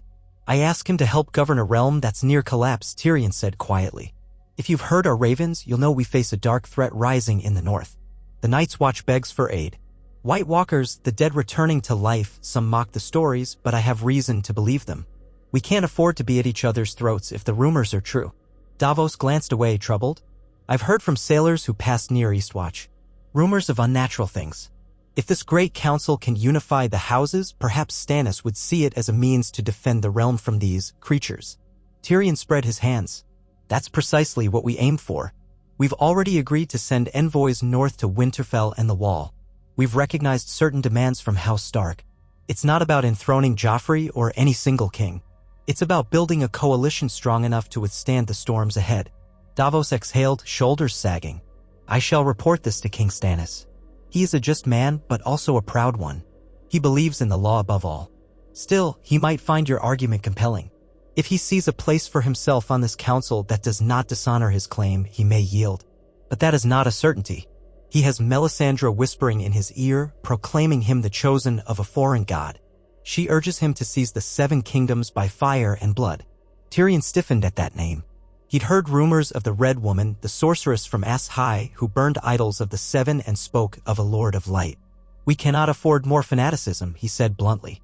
"Tell Stannis that if he puts the realm above his pride, we might find an honorable place for him on the council, and that in time, if Joffrey proves unfit, well, this new system allows for adjustments. It's no ironclad tyranny. He might earn a leadership role if the realm wills it." Davos nodded. "I'll deliver the message. Good day, my lord." When the smuggler was gone, Tyrion slumped deeper into his chair. Each time he thought he had corralled all the threats, a fresh challenge reared. Still, at least Stannis had not slammed the door on the possibility of peace. Perhaps that was progress enough for one day. He rubbed his eyes, then reached for the nearest parchment. It contained updates on the men dispatched to the wall. He scanned the lines, picking out details. They had arrived at Castle Black, accompanied by a few of Robb Stark's men and several knights from the Vale. The wildlings were indeed massing, as reported, but the real horror was the handful of sightings, glowing blue eyes in the forest at night, corpses that walked until burned. So far, they had not attacked in great numbers, but the Watchers were deeply unsettled. Jon Snow, the letter noted, had ventured beyond the wall with a ranging party, seeking parley with the so-called King Beyond the Wall, Mance Rayder, in hopes of learning more and preventing a mass incursion. Tyrion felt a pang of concern. He remembered that earnest young man at Castle Black, proud and determined, so reminiscent of Ned Stark's stoic sense of duty. If any man could negotiate with wildlings, perhaps it was Jon Snow, who always felt caught between worlds. He laid the letter aside and stood, pushing back the chair. The day's council session would begin soon, and no doubt the lords would swirl around the table, all demanding fresh concessions. He could already picture Mace Tyrell's bluster or Oberyn Martell's pointed remarks. The best he could do was maintain the precarious balance. The Great Council convened in the throne room more often than not, as it was the largest space in the Red Keep, plus it allowed King Joffrey to sit on the Iron Throne, glaring down at the lords who actually held power.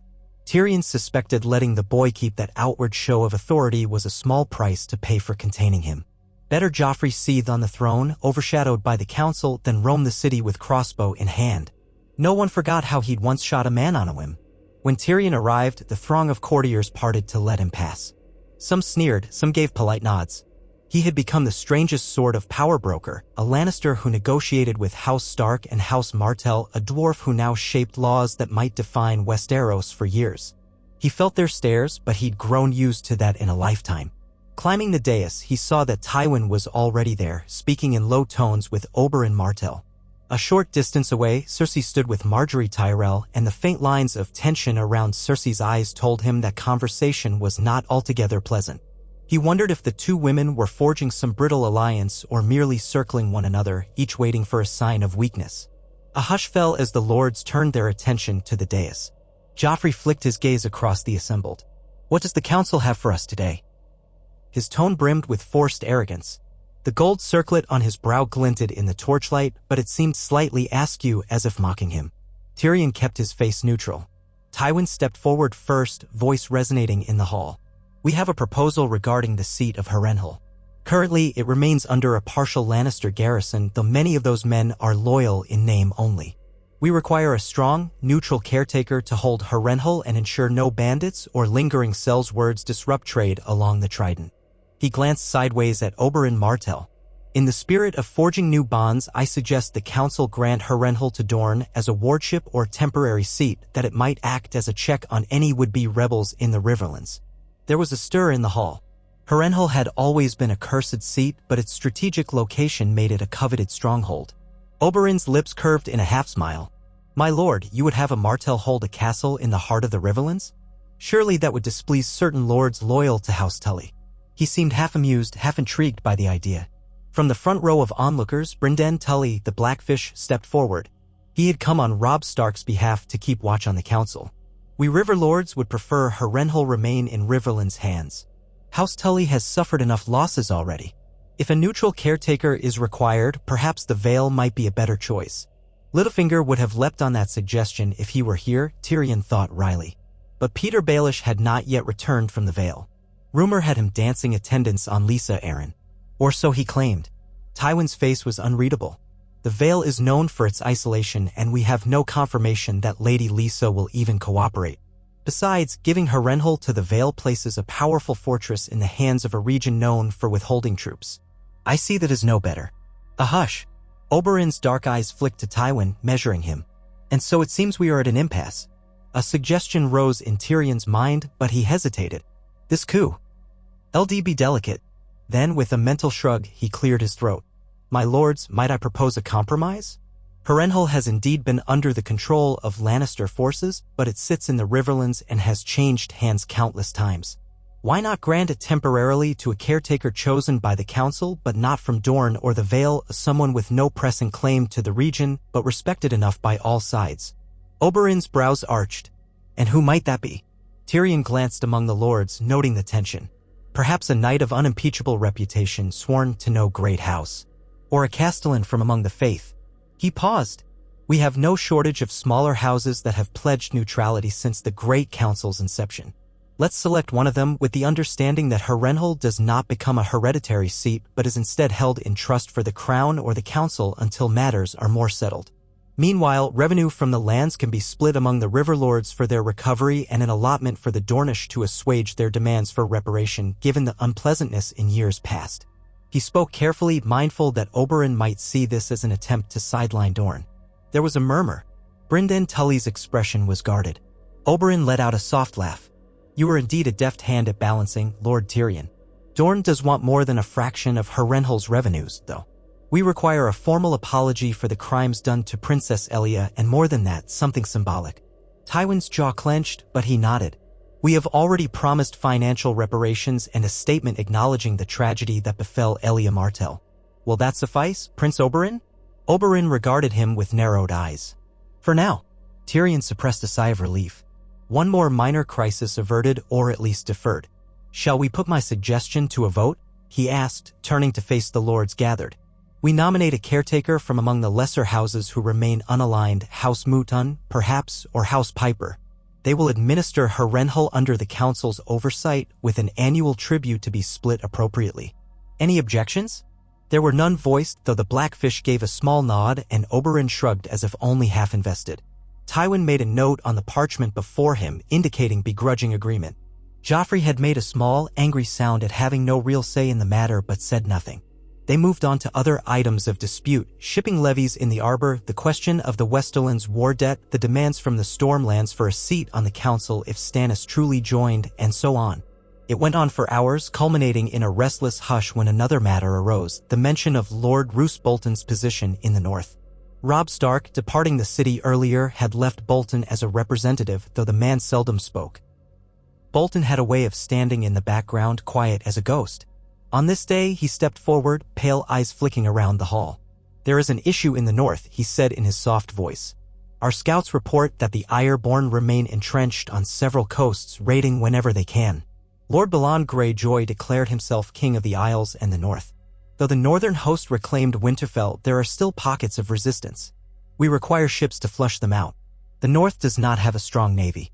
A hush fell. Tyrion recognized the tension. The Ironborn had taken advantage of the chaos, and Balon was unlikely to yield to any great council. We might approach the Red Wine Fleet or even the Royal Fleet, though half of it was scuttled in the war, Tyrion said carefully. But if the Greyjoys refuse to recognize the new order, we risk open conflict. Are we prepared for that? Bolton's thin lips curved. It's hardly open conflict if we merely defend ourselves. We want to crush the reavers who occupy our shoreline. Yes, but the Iron Islands remain part of the realm, technically, Tyrion countered. We cannot simply authorize an invasion of their territory without provoking all the Ironborn. Perhaps the new council should send envoys to treat with Balon, offering him a seat if he forswears his rebellious claim. A snort came from the far side of the hall, a tall, wiry man in pale clothes, the great Jon who had lingered to watch the proceedings. Balon Greyjoy? He's a fool. The man wants only to pillage and call himself king on that miserable pile of rocks. There'll be no reasoning with him. Tywin lifted a hand for silence.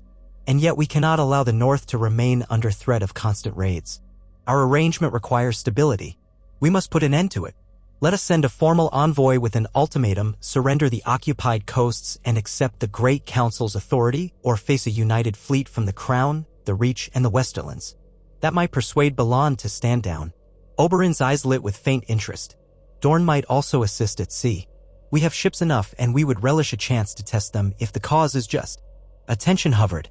Tyrion realized that there was a risk. If Balon refused to surrender, the realm would be forced back into war. The very thing they had tried to avoid. Still, letting the Ironborn keep a foothold in the north undermined Robb's position and the council's authority. An envoy first, Tyrion said. And may the gods grant that Balon sees reason. And if he does not? Bolton asked, voice as mild as milk. Tyrion hesitated. Then we act as one. We muster a fleet, blockade the Iron Islands, cut off their reaving. The last thing we want is to provoke a full-scale rebellion, but if cornered, we must respond. He looked to Tywin. Would you agree, father? Tywin gave a short nod. Yes, provided we keep it contained. The Greyjoys must not see any sign of weakness. But we also do not want an endless campaign. With that, the council agreed. An envoy would be sent to Pike. And if Balon refused, the ships of the Reach and the Crown would unite to drive out the Ironborn from the northern coasts. Roose Bolton gave a curt, eerie smile and stepped back into the shadows. The session ended after midday. Nobles dispersed to chatter in corridors. Some lingered to lobby for small concessions, and the watchers in the gallery drifted out in clusters. Joffrey, sullen, marched off with Meryn Trant at his heel. Cersei lingered near the dais, scowling at Marjorie, who was engaged in pleasant conversation with Lady Felice Stokeworth about arrangements for the city's next feast. Oberyn Martell left with purposeful strides, not bothering to mask his impatience. Tywin busied himself with final notes and instructions to ravens. Tyrion let out a small breath, stepping down from the dais to approach his sister. She looked at him, faint lines of exhaustion around her eyes. Another day's worth of petty bickering. I suppose I should be grateful we aren't all cutting each other's throats. That was the idea, Tyrion replied dryly. Are you well, Cersei? She shrugged. I'm alive. I have some measure of influence so that father and Marjorie cannot simply push me aside. But I can feel the ground shifting. Joffrey hates that he's no longer an absolute king. He blames me for failing to keep his power intact. Tyrion studied her carefully. She sounded genuinely weary, not merely put upon. Joffrey was never going to hold absolute power without the realm rising against him. If he can't see that, then he's a fool. You did what you had to do to keep him alive. She let out a bitter laugh. He does not thank me for it. I only hope, with time, he might learn to rule more wisely. If that proves impossible, well, the council might force him aside. Her voice wavered on that last part. Tyrion reached out and gently touched her shoulder. It's a possibility, but for now he remains king in name. And if he grows, learns, even a modicum of caution might keep him in that seat. She stood straighter, smoothing her dress. Yes, and in the meantime, I must ensure father does not overshadow all that I have done. I'll speak to Marjorie about further controlling Joffrey's impulses. Perhaps she can temper him. She gave a tired nod and walked away, leaving Tyrion alone in the grand hall. He felt a flicker of pity for her, surprising as that was. Cersei was vain, manipulative, and had caused plenty of harm in her time. Yet she was also a mother grappling with a boy too cruel to be saved by motherly love alone.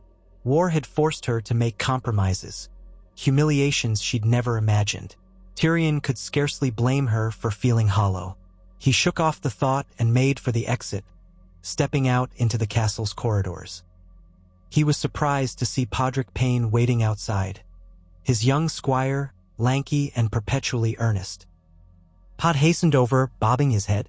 My lord, I have letters for you." "Ah, Pod." Tyrion ruffled the boy's hair in passing. "Always a welcome sight. Let me see." He took the bundle of letters from Podrick's hand, scanning the seals, one from White Harbor, one from the Eyrie, another from Winterfell. He nodded. "Thank you. Do me a favor, fetch me some wine and meet me in my solar. I'll look these over." Pod gave a swift bow and hurried off. Tyrion made his way to the small solar he used, a cramped chamber with a single window overlooking Blackwater Bay. Not exactly the Hand's tower, but he was no longer officially the Hand. Titles had shifted in this new arrangement, and Tyrion had simply taken the role of Master of Policy or some such thing. Whatever the name, it meant he spent his days brokering deals and forging uneasy alliances.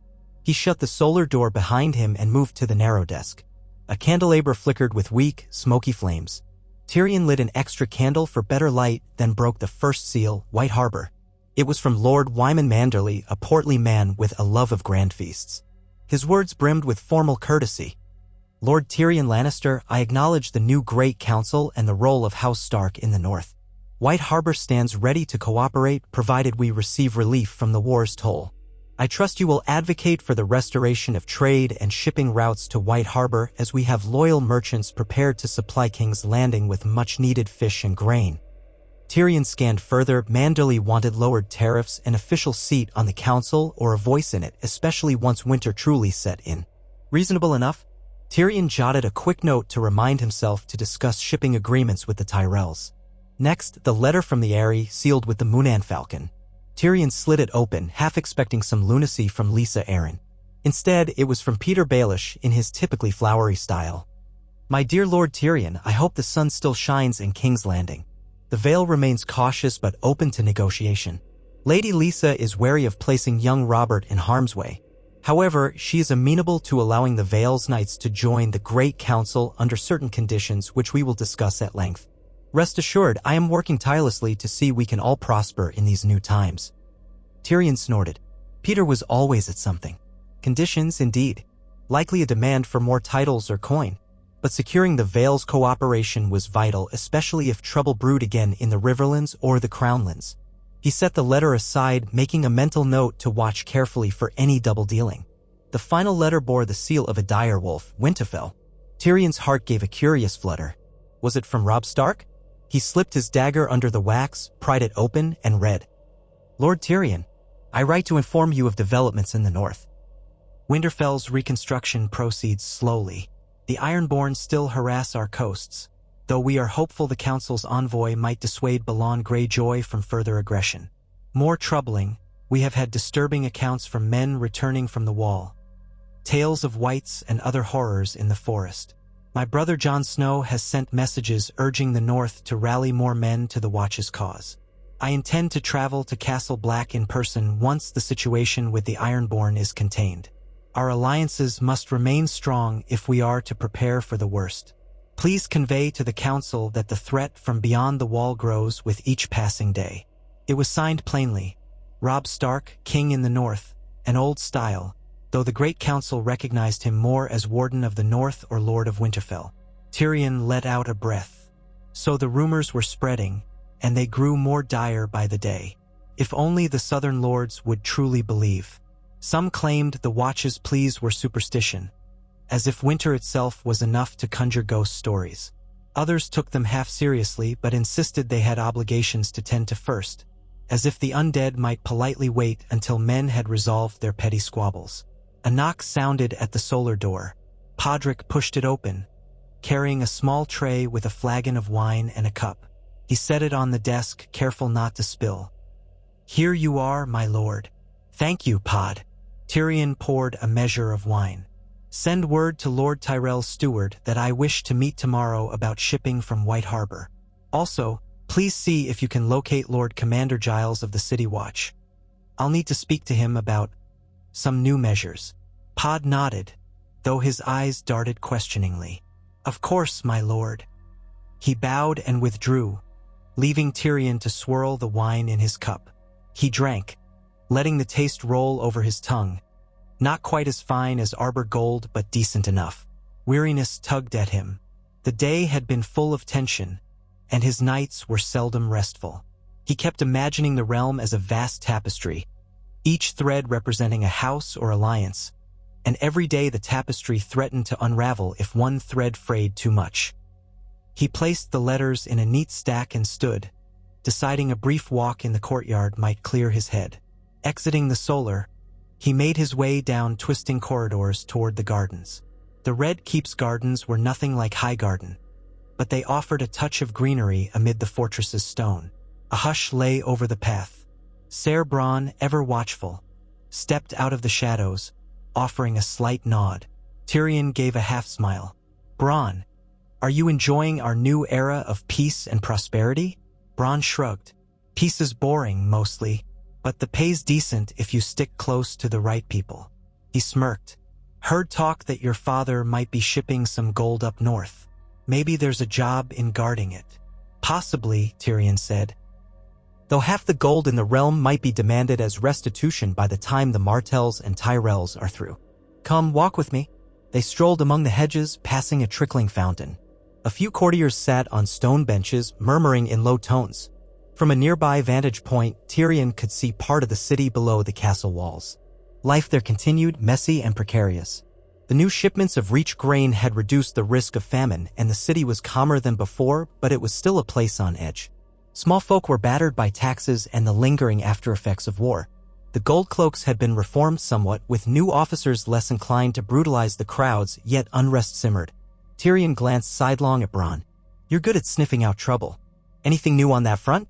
Any rumors of plots brewing to topple the Great Council or restore Joffrey's full authority? Bronn scratched at the scruff on his chin. Plenty of whispers. Some lords blame the dwarf, blame you personally for pushing this new system. Others say your father's just biding his time to retake control. Then there's talk of the faith militants stirring again, certain septons who don't like how the realms run. Nothing too concrete, but you can feel it in the taverns, a sense that something big's still coming. War or something else. Tyrion nodded grimly. We can't keep a lid on everything forever. We'll do what we can. Let me know if you hear anything more specific. They walked on until Tyrion felt the sun dipping lower in the sky. He had more letters to draft, more deals to finalize, but he found himself reluctant to return inside.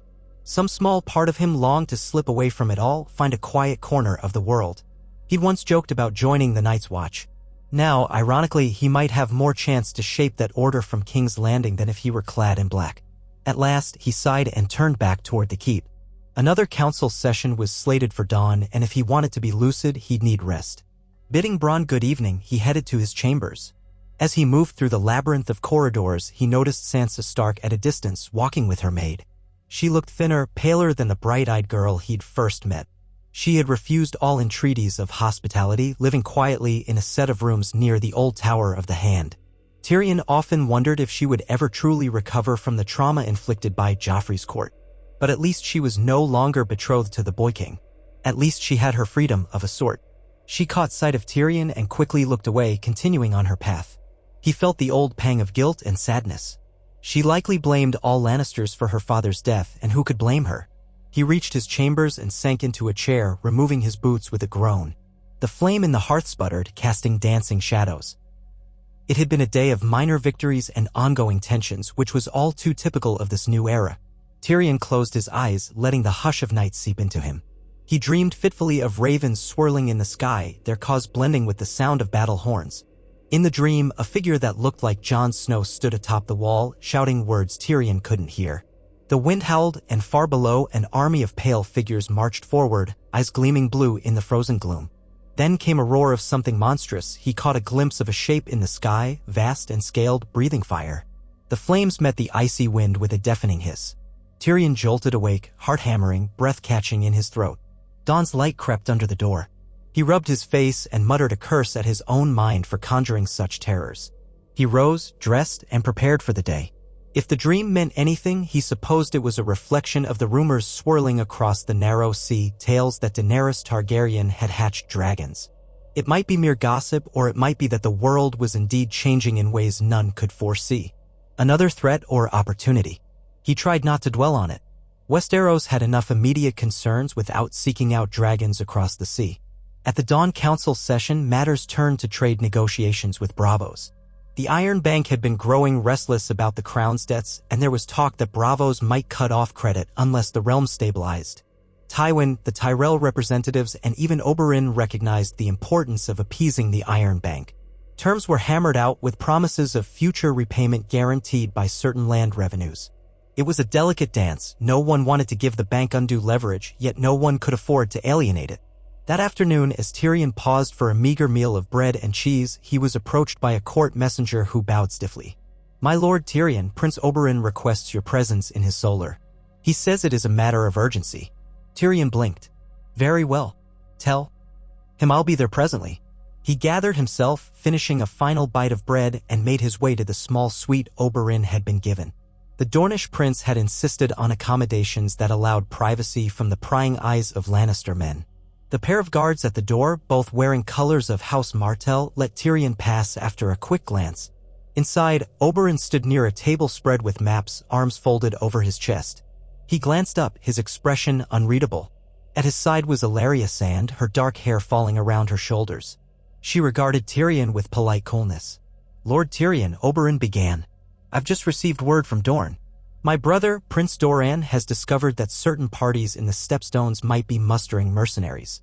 Our spies are uncertain whether they are funded by the Golden Company or some other group, but it's possible they look to exploit the instability in Westeros for profit." Tyrion stepped closer to the table, scanning the scattered parchments. The Stepstones had often been a haven for pirates and sellswords. Any clue who might be backing them? The Golden Company traditionally favored Targaryen pretenders. Or sometimes they just follow the gold. Oberyn's mouth curved in distaste. "We don't know, but rumor suggests they may be waiting for a sign from across the narrow sea. Perhaps this talk of a living Targaryen with dragons is stirring them. Or they might be looking to carve out territory in the Stormlands should the Great Council fail and war resume. My brother believes we must act swiftly to ensure they do not land. A handful of watchers posted along the southern coasts might suffice." Tyrion nodded. "We don't want them establishing a foothold, but we have limited resources. The realm is still reeling from war. If we demand more ships from the Tyrells or Lannisters, that might strain relations further." Ilaria spoke then, her voice low and smooth. "Dorne can patrol its own coasts, but we cannot guard the entire southern shoreline. If the Golden Company or any large mercenary host lands in the Stormlands or the Crownlands, we risk another front of conflict." Oberyn touched a finger to the map. "We propose that the Council mobilize a small fleet, 10 or 12 war galleys, drawn from the Royal Navy, the Reach, and Dorne, patrolling from Sunspear to Massey's Hook. If we see any suspicious troop transports, we act." Tyrion studied the map, imagining the logistical headaches. "That might be feasible, but we'll need the Council's approval. Tywin might balk if it stretches the Royal Navy too thin, especially with the Ironborn situation. Still, better to deter mercenaries than fight them on our shores. I'll support your proposal." Oberyn nodded, offering the slightest smile. "Then we have an accord for now." "Thank you, Lord Tyrion. I know that the Lannisters and Martells have a bloody history, but if we can keep Dorne safe and the realm as well, perhaps that is a step toward mending old wounds." Tyrion inclined his head. "We can hope. I'll present the plan at the next council session. Is there anything else?" Oberyn glanced at Ilaria, then back at Tyrion. "Only a personal observation. You navigate these waters well, dwarf. Better than most. If you ever decide to visit Dorne, you might find a warmer welcome than you'd expect." Tyrion sensed a mild sincerity there, surprising though it was. He gave a faint smile. "I've heard the wine is excellent in Dorne. Perhaps when this is all resolved, I'll take you up on the offer. Though I suspect the name Lannister might still evoke memories among your people." Oberyn's dark eyes flickered. "Memories indeed, but time and diplomacy may do what war cannot. Farewell, Lord Tyrion." After leaving Oberyn's solar, Tyrion felt both encouraged and uneasy. The fact that Oberyn sought him out suggested the Dornish were genuinely invested in the stability of the Great Council. Yet it also underscored how many fires needed stamping out. Pirates in the Stepstones, Greyjoys on the northern coasts, a potential Targaryen with dragons overseas, Stannis at Dragonstone, and an undead threat up north. Westeros felt like a tinderbox ringed by sparks. He spent the rest of the afternoon drafting a proposal for the council regarding the southern patrols. Then he fielded queries from Lord Tyrell's steward about shipping. By nightfall, he was drained, his mind spinning with 1,000 details. He took dinner in his solar, washing down roast fish with another cup of wine. When he finally retired to bed, he stared at the ceiling for a long time, wondering whether any of this was truly sustainable. The scale of the alliances, the concessions, the old grudges, could men so steeped in bloodshed truly lay down arms and unite? He thought again of Jon Snow trying to reason with wildlings beyond the wall. If that boy could attempt bridging the greatest divide in Westeros, Tyrion supposed the rest of them had no excuse not to try. He drifted off into another round of uneasy dreams. This time, he saw the throne room cold and empty, the Iron Throne covered in frost. White shadows slithered among the pillars, and a faint rasping sound echoed, like blades scraping on the floor. Then a flash of golden eyes, a great wolf, or was it a dragon? He jolted awake yet again, sweat beading his brow. Cursing softly, he rose to pace, the hush of midnight weighing on him. Days turned into weeks. Balon Greyjoy's reply arrived, a scornful rejection of the council's authority. Roose Bolton insisted on immediate action, but the plan to blockade Pike was not so simple. Ships needed to be recalled from other tasks, negotiations with the Reach resumed. Tywin demanded that the Martells commit ships as well, which Oberyn agreed to so long as their vessels were commanded by Dornish captains. Another compromise hammered out in a swirl of parchment and raised voices. Meanwhile, word reached them that Stannis Baratheon was still hesitating. Davos sent a raven. The king in the Narrow Sea refused to kneel, but he might attend the council if certain terms were met, including an acknowledgement of Joffrey's illegitimacy. That stirred a hornet's nest in the Red Keep. Tywin was adamant that no official statement of Joffrey's bastard birth would be made. Cersei nearly flew into hysterics at the notion. In the end, Tyrion managed to broker a half-measure. The council would allow Stannis to present his claim openly and would not punish him for it, but they would not adopt it as official truth. A delicate dance of words. Whether it would satisfy Stannis was uncertain. Amid these tensions, the city's mood flickered between guarded hope and simmering anxiety. Tyrion occasionally slipped into the streets in disguise, accompanied by Bronn, to gauge the small folks' opinion. Some grudgingly admitted things were better than when Joffrey ruled alone. Bread was cheaper and the gold cloaks less vicious. Others muttered that the lords would soon be at each other's throats again. More than once, Tyrion heard dark rumors about the unnatural cold to the north. It seemed that travelers and merchants from the Riverlands brought whispered tales of giant wolves and eyes in the night. Fear mingled with ignorance. People might not fully believe, but rumor has a life of its own. The months rolled on and the climate began to shift.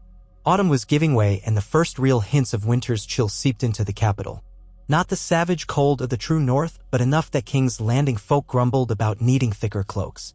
Snow flurries drifted on the winsome mornings, melting as soon as they touched the ground. Tyrion remembered the stark words, "Winter is coming." Indeed, it was. As the days shortened, more ravens arrived from the wall. Jon Snow's rangers had met Mance Rayder. The wildlings were moving en masse, seeking to cross south before the White Walkers came in force. Castle Black braced for an unprecedented crisis, a wave of thousands of free folk, along with a supernatural threat on their heels. The Watch could not hold them all back. Unless a treaty was struck that allowed the wildlings to pass under certain conditions, war would erupt at the foot of the wall, and the outcome was uncertain at best. Robb Stark, newly returned to Winterfell after dealing with minor Ironborn raids, wrote that he planned to lead men north to the wall if the council would spare them. But the rest of the realm had been slow to respond. Many lords still doubted the seriousness of the threat, focusing instead on the next political advantage. Tyrion found himself increasingly frustrated in council sessions, urging more direct support for the wall. Some lords, including the Tyrells, grudgingly admitted that if thousands of wildlings poured into the north, the chaos might spread. But each time, the conversation turned to, "We need proof," or "We must deal with the Ironborn first," or "Stannis is about to move," or "Daenerys Targaryen might land soon." The realm had too many possible crises, making them blind to the certain one building in the cold. Even Tywin was reluctant to divert men so far north, citing the risk of weakening the Crownlands. In the midst of these challenges, Tyrion received a visitor one evening, a man in the black robes of the Night's Watch. He was escorted to Tyrion's solar by a pair of gold cloaks. The man introduced himself as Dolorous Ed Tollett. His expression was dour, and his eyes carried the haunted look of someone who had seen too much. Tyrion offered him a seat and a cup of watered wine. "Lord Tyrion, I was sent by Jon Snow to convey a more graphic understanding of what we face," Ed said in a deadpan tone. "I've seen whites with my own eyes, though I wish I could unsee them. Corpses that walk, eyes shining blue, and if you don't burn them, they get right back up again." Tyrion felt a chill creep up his spine. "I believe you, sir, though many here do not." "I'm no sir," Ed said drily, "just a man of the Watch. I was told you might help us make these lords listen. We're short on men, short on food, and the wildlings are pounding at the gates with an army of their own. Meanwhile, the real nightmares might come at any time. Could be tomorrow, could be next moon." Tyrion ran a hand over his face. "I've tried. Perhaps if you speak at the council session, tell them what you've seen." Ed's mouth twisted. "I can try, but these southern lords, they'll want to dismiss it as a ghost story. Still, I'll do as Jon asked. I never thought I'd end up in a castle of Lannisters and Baratheons, speaking about dead men, but here we are. The realm's gone mad." Tyrion nodded wearily. "Mad indeed. We'll schedule your audience tomorrow morning. In the meantime, I'll have you shown to quarters."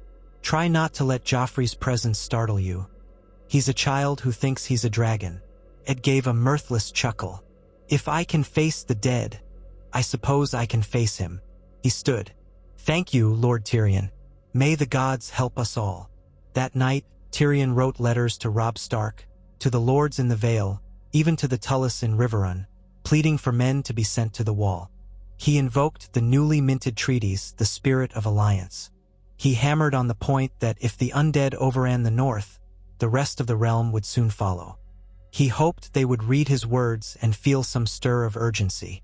The next morning, Dolorous Ed appeared before the Great Council in the throne room. He looked uncomfortable, shifting from foot to foot. The assembled lords regarded him with skepticism or outright boredom. Tywin, from his seat near the front, eyed Ed with polite neutrality. Joffrey lounged on the Iron Throne, picking at his nails. Mace Tyrell examined the man with mild curiosity. Oberyn tapped his foot. Ed gave a blunt summary of the threats, the whites, the cold, the wildlings, the rumors that an ancient evil stirred. He spoke of seeing men turned into monsters, of the ghastly way the reanimated bodies moved, how only fire or dragonglass seemed to stop them. His words echoed in the great hall, but the crowd's reaction was muted. Some whispered, some shifted uncomfortably. Joffrey yawned and made a show of it. Finally, Tywin spoke. These are troubling claims, he said.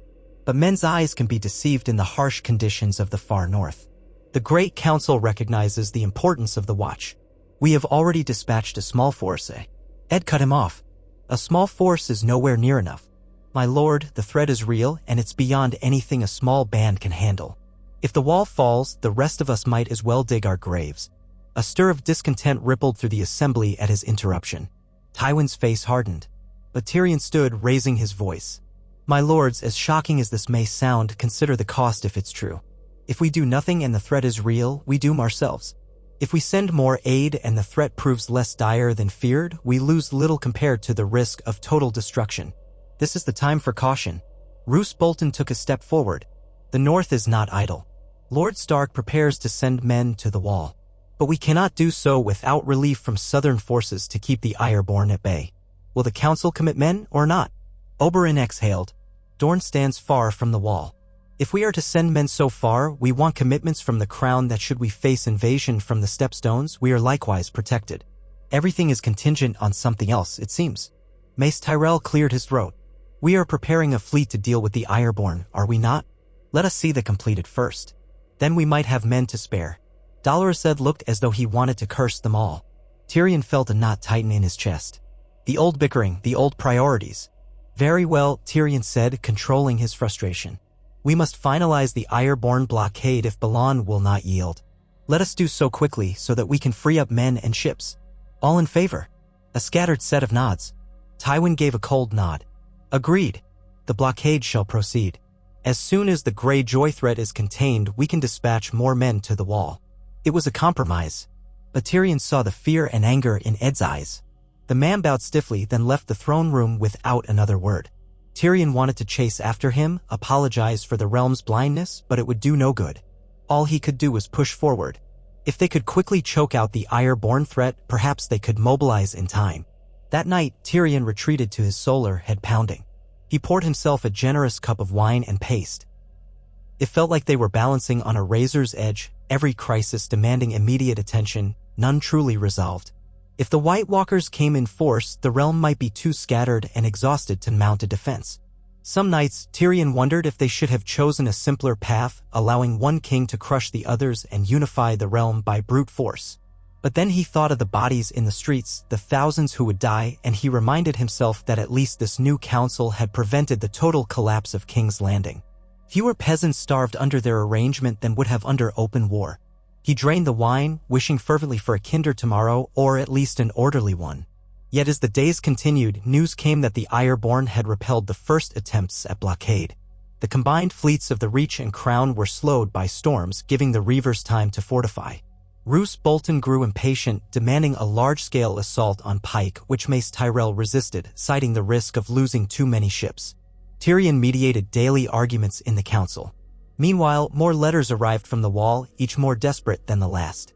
Whites had attacked a small ranging party at night, leaving half the men dead. The wildlings pressed in from the west. The Watch braced for siege. In Winterfell, Robb Stark mustered men to march north, but heavy snows slowed them. The north was already locked in winter's grip. Tyrion pictured thousands of half-frozen soldiers stumbling through drifts toward the wall, hoping to arrive before something unspeakable emerged from the darkness. All the while, the rest of Westeros squabbled over lines on a map. Then, in the midst of that strained winter, a raven arrived from the port of Duskendale. It bore a single sentence from an agent of Varys: Daenerys Targaryen has landed in Pentos, dragons confirmed. Tyrion stared at the letter, his heart lurching. Dragons truly come again. Another piece on the board. He read it thrice, trying to glean if this was a hoax. The agent claimed to have seen the beasts overhead, black silhouettes spitting fire into the night sky. If Daenerys Targaryen intended to cross the narrow sea, she would face either the Great Council's arrangement or a fractured realm ripe for conquest. She might come as a liberator or a destroyer. And if she possessed living dragons, that changed every calculation. Before Tyrion could even decide how to present this news, a summons arrived from his father. Tywin wanted to speak with him privately, a rare occurrence since the council had formed. Tyrion made his way to the solar that Tywin used, knocking once before entering. He found his father seated at a large table stacked with ledgers. The older man looked tired but resolute, fingers steepled under his chin. He motioned for Tyrion to shut the door. Tyrion did so, feeling a ripple of unease. Tywin met his gaze, voice quiet. "You have heard the report about Daenerys?" Tyrion nodded. "Yes. Dragons, apparently." His father's mouth twitched in a mirthless smile. "We Lannisters have always thought ourselves the greatest force in Westeros. But dragons, they could render all this new system moot. If she lands with an army, do you think the Martells and Tyrells would stand with us or turn to her banner?" "Hard to say," Tyrion admitted. Dorne might recall the sack of King's Landing under the Lannisters and show support for a Targaryen. The Tyrells might see her as a threat or as an opportunity, depending on how she approaches them. The North is preoccupied with the undead. If Daenerys arrived proclaiming she would save the realm from the White Walkers, they might flock to her. But she'd need to prove sincerity. Tywin's gaze darkened. This so-called Great Council is precarious enough. Another major contender could shatter it. If we are not unified, she'll divide us and conquer piece by piece. Tyrion recognized a certain grudging acceptance in his father's tone. "You think we should unify further, strengthen the council? Actually share power for real so that any Targaryen approach is met with a single voice?" Tywin drummed his fingers on the table. "I see no other way. The realm cannot be divided into 5 or 6 warring factions. Joffrey's authority is a shadow. The Tyrells, Martells, Vale, North, even the Stormlands under Stannis, if he joins, we must stand as one. Or when the dragons arrive, we burn. You have that fractious council's ear more than I do. Persuade them that this is the only path. Once the Greyjoys are subdued, we must put aside lesser feuds and prepare for something larger. Whether that is a Targaryen invasion or the nightmare beyond the wall, it does not matter. We must not be parted." Tyrion felt a wave of astonishment. "You want me to champion the cause of deeper unity?" Tywin's eyes flicked with cold amusement. "You're the one who forged this improbable arrangement, working with the Starks, forging an understanding with the Dornish, convincing my stubborn daughter to cede some of Joffrey's power. You're well suited to carry the cause further." For a moment, Tyrion could hardly believe he was hearing this from Tywin Lannister. The man who had raised him with scorn, who once believed the only way to unify the realm was through conquest and fear, was now resigned to alliances and compromise. Perhaps that was the final testament to how dire the situation was. "Very well," Tyrion said softly. "I will do what I can." Tywin nodded, looking momentarily older and more tired than Tyrion had ever seen. "If we fail, the realm will drown in blood, be it from Greyjoy raids, dead men beyond the wall, or drag a flame from across the sea. This is our last chance to avoid total ruin." Tyrion left that meeting feeling the weight of the entire 7 kingdoms on his shoulders. For once, he and his father had reached a sort of understanding. He made his way down to the gardens to think, inhaling the cold air that bit his lungs. Above him, the sky was a flat gray, promising snow. He recalled the dream he'd had, a silhouette of a dragon meeting the icy wind, fire clashing with ice. In his dream, he'd never seen which side prevailed. Perhaps that was the question that lingered over them all. The next day, Tyrion stood in the throne room again, gathering the lords for an urgent council session. He presented the news of Daenerys Targaryen, the presence of dragons, and the near certainty that she would eventually turn her gaze on Westeros. The reaction was immediate uproar. Mace Tyrell demanded to know if the Targaryen girl had an army. Oberyn Martell mused aloud that perhaps Dorne might welcome a dragon queen if she offered restitution for Elia. Cersei bristled at the suggestion that another queen might dethrone her son. Tywin spoke in a solemn voice, calling for unity and swift action to consolidate the realm's defenses. Yet even with the threat of dragons, not all were on the same page. Some insisted that Daenerys might be reasoned with if recognized as a rightful Targaryen claimant. Others believed she must be challenged militarily before she crossed the sea. Tyrion, for his part, argued for sending discreet envoys to Pentos to glean her intentions. If she meant to invade with fire and blood, they needed to know. If she sought a more peaceful approach, perhaps a grand alliance could be struck. For the first time, he found himself in the strange position of championing diplomacy with a Targaryen. A year earlier, it would have been unthinkable for him. But the realm had changed. When the session adjourned, many lords departed in a state of alarm. Tyrell men whispered about the costs of building anti-dragon weapons. Martell banner men whispered that Dorne might open its gates to a Targaryen bride for Prince Quentyn or Trystane. The seeds of a new political struggle were already sprouting. Tyrion wondered if the White Walkers would care which side men chose once the dead marched. If the realm found itself at war with dragons while also facing the cold horror from the north, it would be the end. In the weeks that followed, ravens flew across the narrow sea, carrying letters from the Great Council. They also flew to the wall, urging more patience while the Ironborn were subjugated. The blockade against Pike slowly took shape, with Tyrell and Dornish ships joining crown vessels. The Stepstone's watchers were put on higher alert, mindful that Sel's-words might cross at any moment. Daenerys Targaryen's dragons remained a rumor on every tongue, but no one had a sense of her next move. Meanwhile, winter settled in, days shorter, nights colder. A fragile quiet hung over King's Landing, a hush broken by occasional outbursts from Joffrey or arguments among the council members. No one felt truly at ease. Tyrion soldiered on, forging alliances by day and battling nightmares by night. Sometimes he felt certain the entire realm was a giant puzzle, and each time he snapped one piece into place, another piece fell out. Yet he pressed forward, determined not to let the tenuous unity unravel. He wrote regularly to Robb Stark, urging him to remain patient and reassure the North that reinforcements would come. He coaxed the Vale into promising nights for the Watch, if their mountainous passes allowed them to travel in time. He mediated further tension between Oberyn and Tywin about the details of the Martell's reparations, soothing Oberyn's demands for the Mountain's Head by promising a formal trial. Gregor Clegane had been too wounded to stand, but if he recovered, the council would see him answer for his crimes. A promise that might or might not be kept, but it was enough to keep Oberyn from storming out. And so the tri-alliance that began with Tyrion, Jon, and Robb seeking to reform the Iron Throne grew into a patchwork of precarious treaties, each day tested by new threats. There was no single moment when the realm suddenly felt safe. Rather, it was a constant scramble, a daily act of balancing. Yet the alternative, chaos and war, seemed worse. One cold evening, Tyrion found himself atop the castle walls, watching the stars appear. The sky was a deep velvet, the air sharp. He pulled his cloak tighter. Gray Wind's distant howl echoed in his memory. He hadn't seen the dire wolf in months, not since Robb returned north. Thoughts drifted to Jon Snow standing on top of the wall.